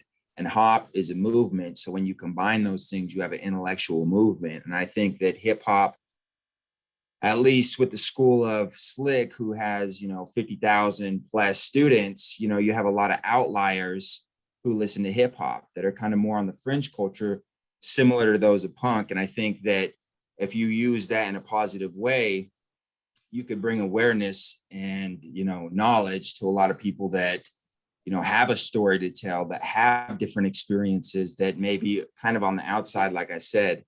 Another question I have for you, and I'll try to be brief, is how can people that are reintegrating help stop or bring awareness to the school to prison pipeline? People reintegrating from prison? Is that what you're saying? Yes, from incarceration, yeah. And what's your question? So what can we do? What was the question? How can someone who is reintegrating from incarceration bring more awareness to the school to prison pipeline? No. So, and then this is nothing right at you, Brock, because I'm just keeping it real with you because I care about you, is it's not that they need to do anything, it's what we need to do. And not you, but me, right? You've been in the system, you've already said that publicly, right? So I need to provide you a space and place, and I need to shut up. And sometimes I talk too much. And then I got dear friends like Gina, Rita, Leilani, Antoinette, et cetera, that say, "Yo, Anthony, you talk too much." And I'm like, okay, cool, I'll stop talking.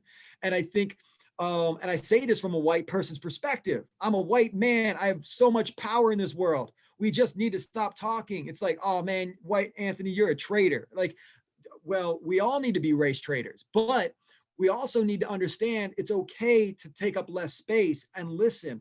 Listening is something that we're not taught in K to 12. We're taught how to write, read, but there's no class that's dedicated to listening. It's just like mind blowing, right? We got 2 ears and 1 mouth. Like, just look at the value there, right? 2/1. And so we just don't listen enough. And I think we don't listen to ourselves enough, and we reflect and to take accountability.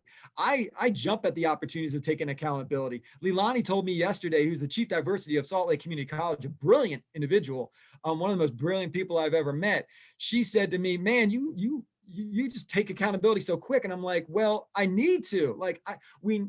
It's not about learning equity, not learning about social justice. It's a learning about taking accountability. If we just told all the white people how to take accountability, like, I'm sorry, and give me 48 hours and I will tell you how I'm going to change, bam, right? Like, that is accountability. Apologizing is just acknowledging. That's not accountability. Accountability is acknowledgement with action and reflection, right?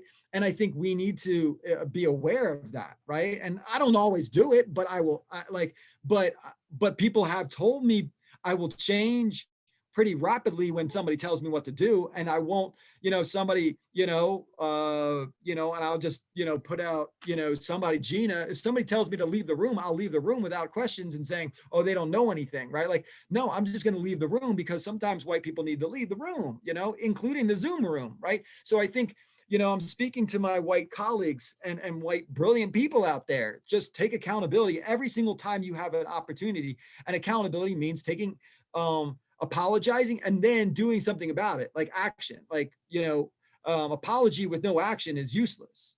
That's even worse, in my opinion. So I would say provide space and place for those people getting out of incarceration. And if you have a place of power, hire these people.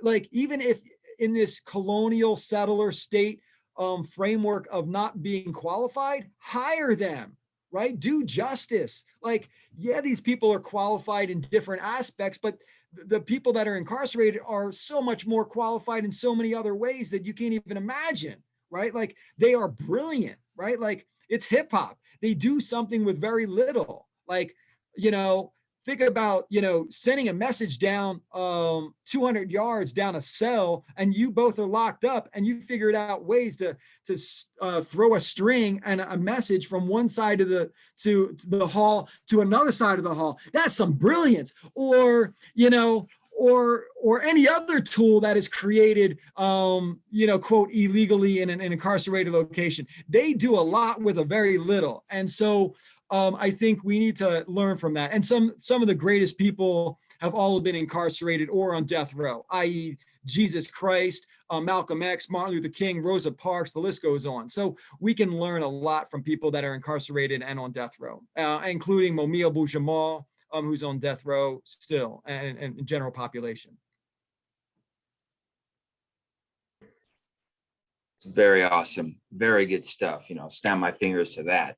That reminds me of a Nas quote that goes along the lines of making something out of nothing. That's God's work, and you'll get nowhere without struggle and hard work.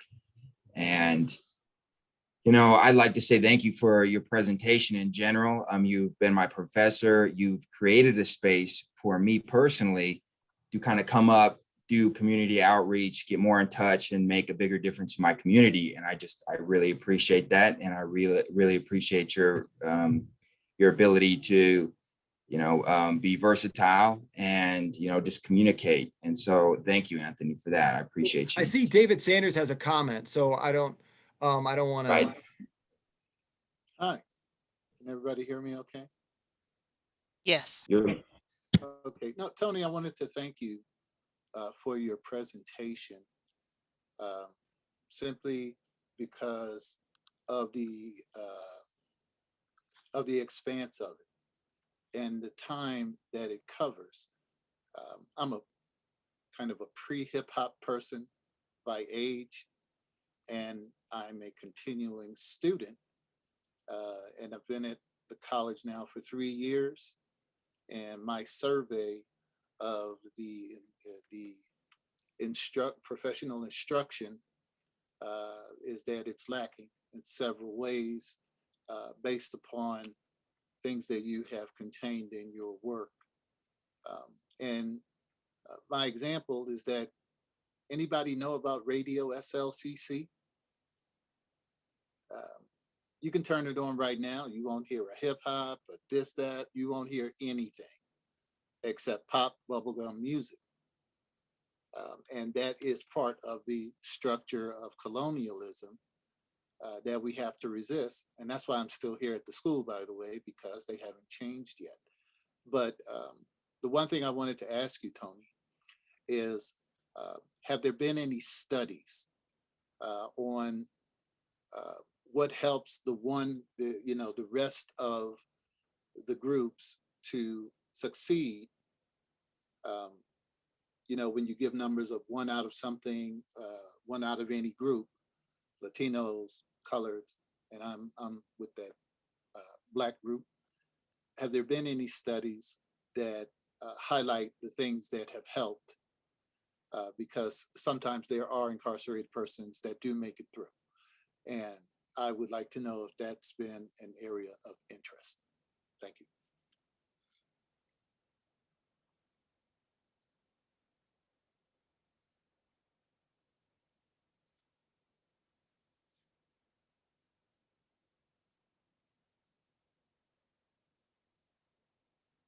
Anthony. Does anyone else have any comments, questions for Anthony or any of our other presenters that may still be online, or any open dialogue or discussion? Raise your hand or unmute. I think Mr. Sanders still had a question for Anthony, if I'm correct, if I heard that right. Yeah, that question that I asked was basically, of all the ratios that were shown, Anthony, I think, put something in the chat, but as having been a person who has had to survive through all of these waves, I mean, that's really the crux of my presence here. Half a century of making it through education systems. Here I am at the end of my life, and I'm still here in the education system. So yeah. I think this system is not structured in a way that benefits certain people. It's moving in that direction, but the remote control was developed for people with disabilities. There's so many other apparatuses and tools that were created for people with disabilities, but that other people that are able-bodied use them, and then they take advantage of them, and then they even move faster, right? And I think those tools need to be designated and dedicated to those people that are trying to get, to the equity level, but what happens is those that are already privileged hijack those other tools, and then they go even faster. And I would like to say the internet, like online education was first introduced for people with disabilities, and then reintroduced for people that were, global and they couldn't be there because of economically disadvantaged reasons, and then people that are incarcerated. That's a great thing. But what's happening now is the privileged person is starting up a business at home on one computer and then doing their homework on another computer, and they're just getting more and more advanced. And what we need to do is kind of address that, the hijacking of other tools for equity, right? And I think that's not a benefit. We need to make sure those tools are dedicated to those people that are oppressed. And that kind of takes us into another conversation of, outlawing the idea of inheritance, right? Inheritance keeps people and certain identities wealthy and privileged and mobile, while people that don't have inheritance, keeping them oppressed and in debt, right? So yeah, David, I think we got a lot to learn from you. And I think, the systems are not created to benefit everybody in that same way. And sometimes they benefit people on a hyper level. But I'll just stop here. I know we're wrapping up and I don't want to take.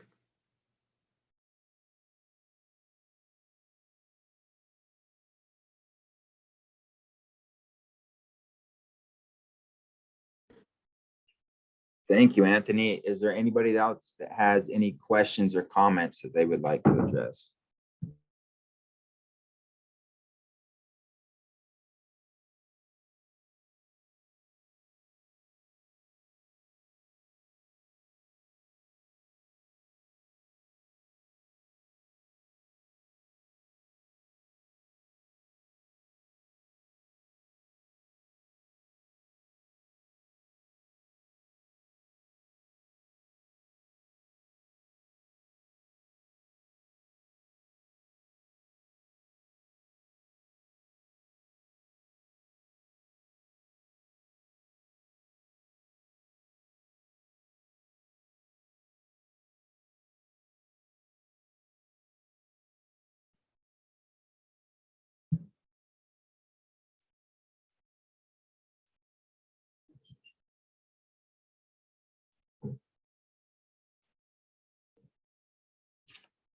Well, I think if nobody else has any more comments, I'd like to thank you all for coming to the second part of the 7th annual Transformative Justice and Abolition Criminology.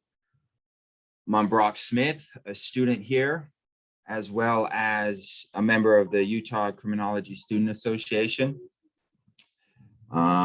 This conference is a collaboration by the University of Utah Dream Center, Save the Kids, Institute for Critical Animal Studies, Salt Lake Community College Chief Diversity Office, Utah Reintegration Project, Poetry Behind the Walls, Peace Studies Journal, Journal for Critical Animal Studies, Arisa Media Group, Echo Ability Collective, Utah Criminology Student Association, and Green Theory and Praxis Journal. And I think with that, if we have nothing else, then we'll go ahead and wrap up. Thank you all again for coming.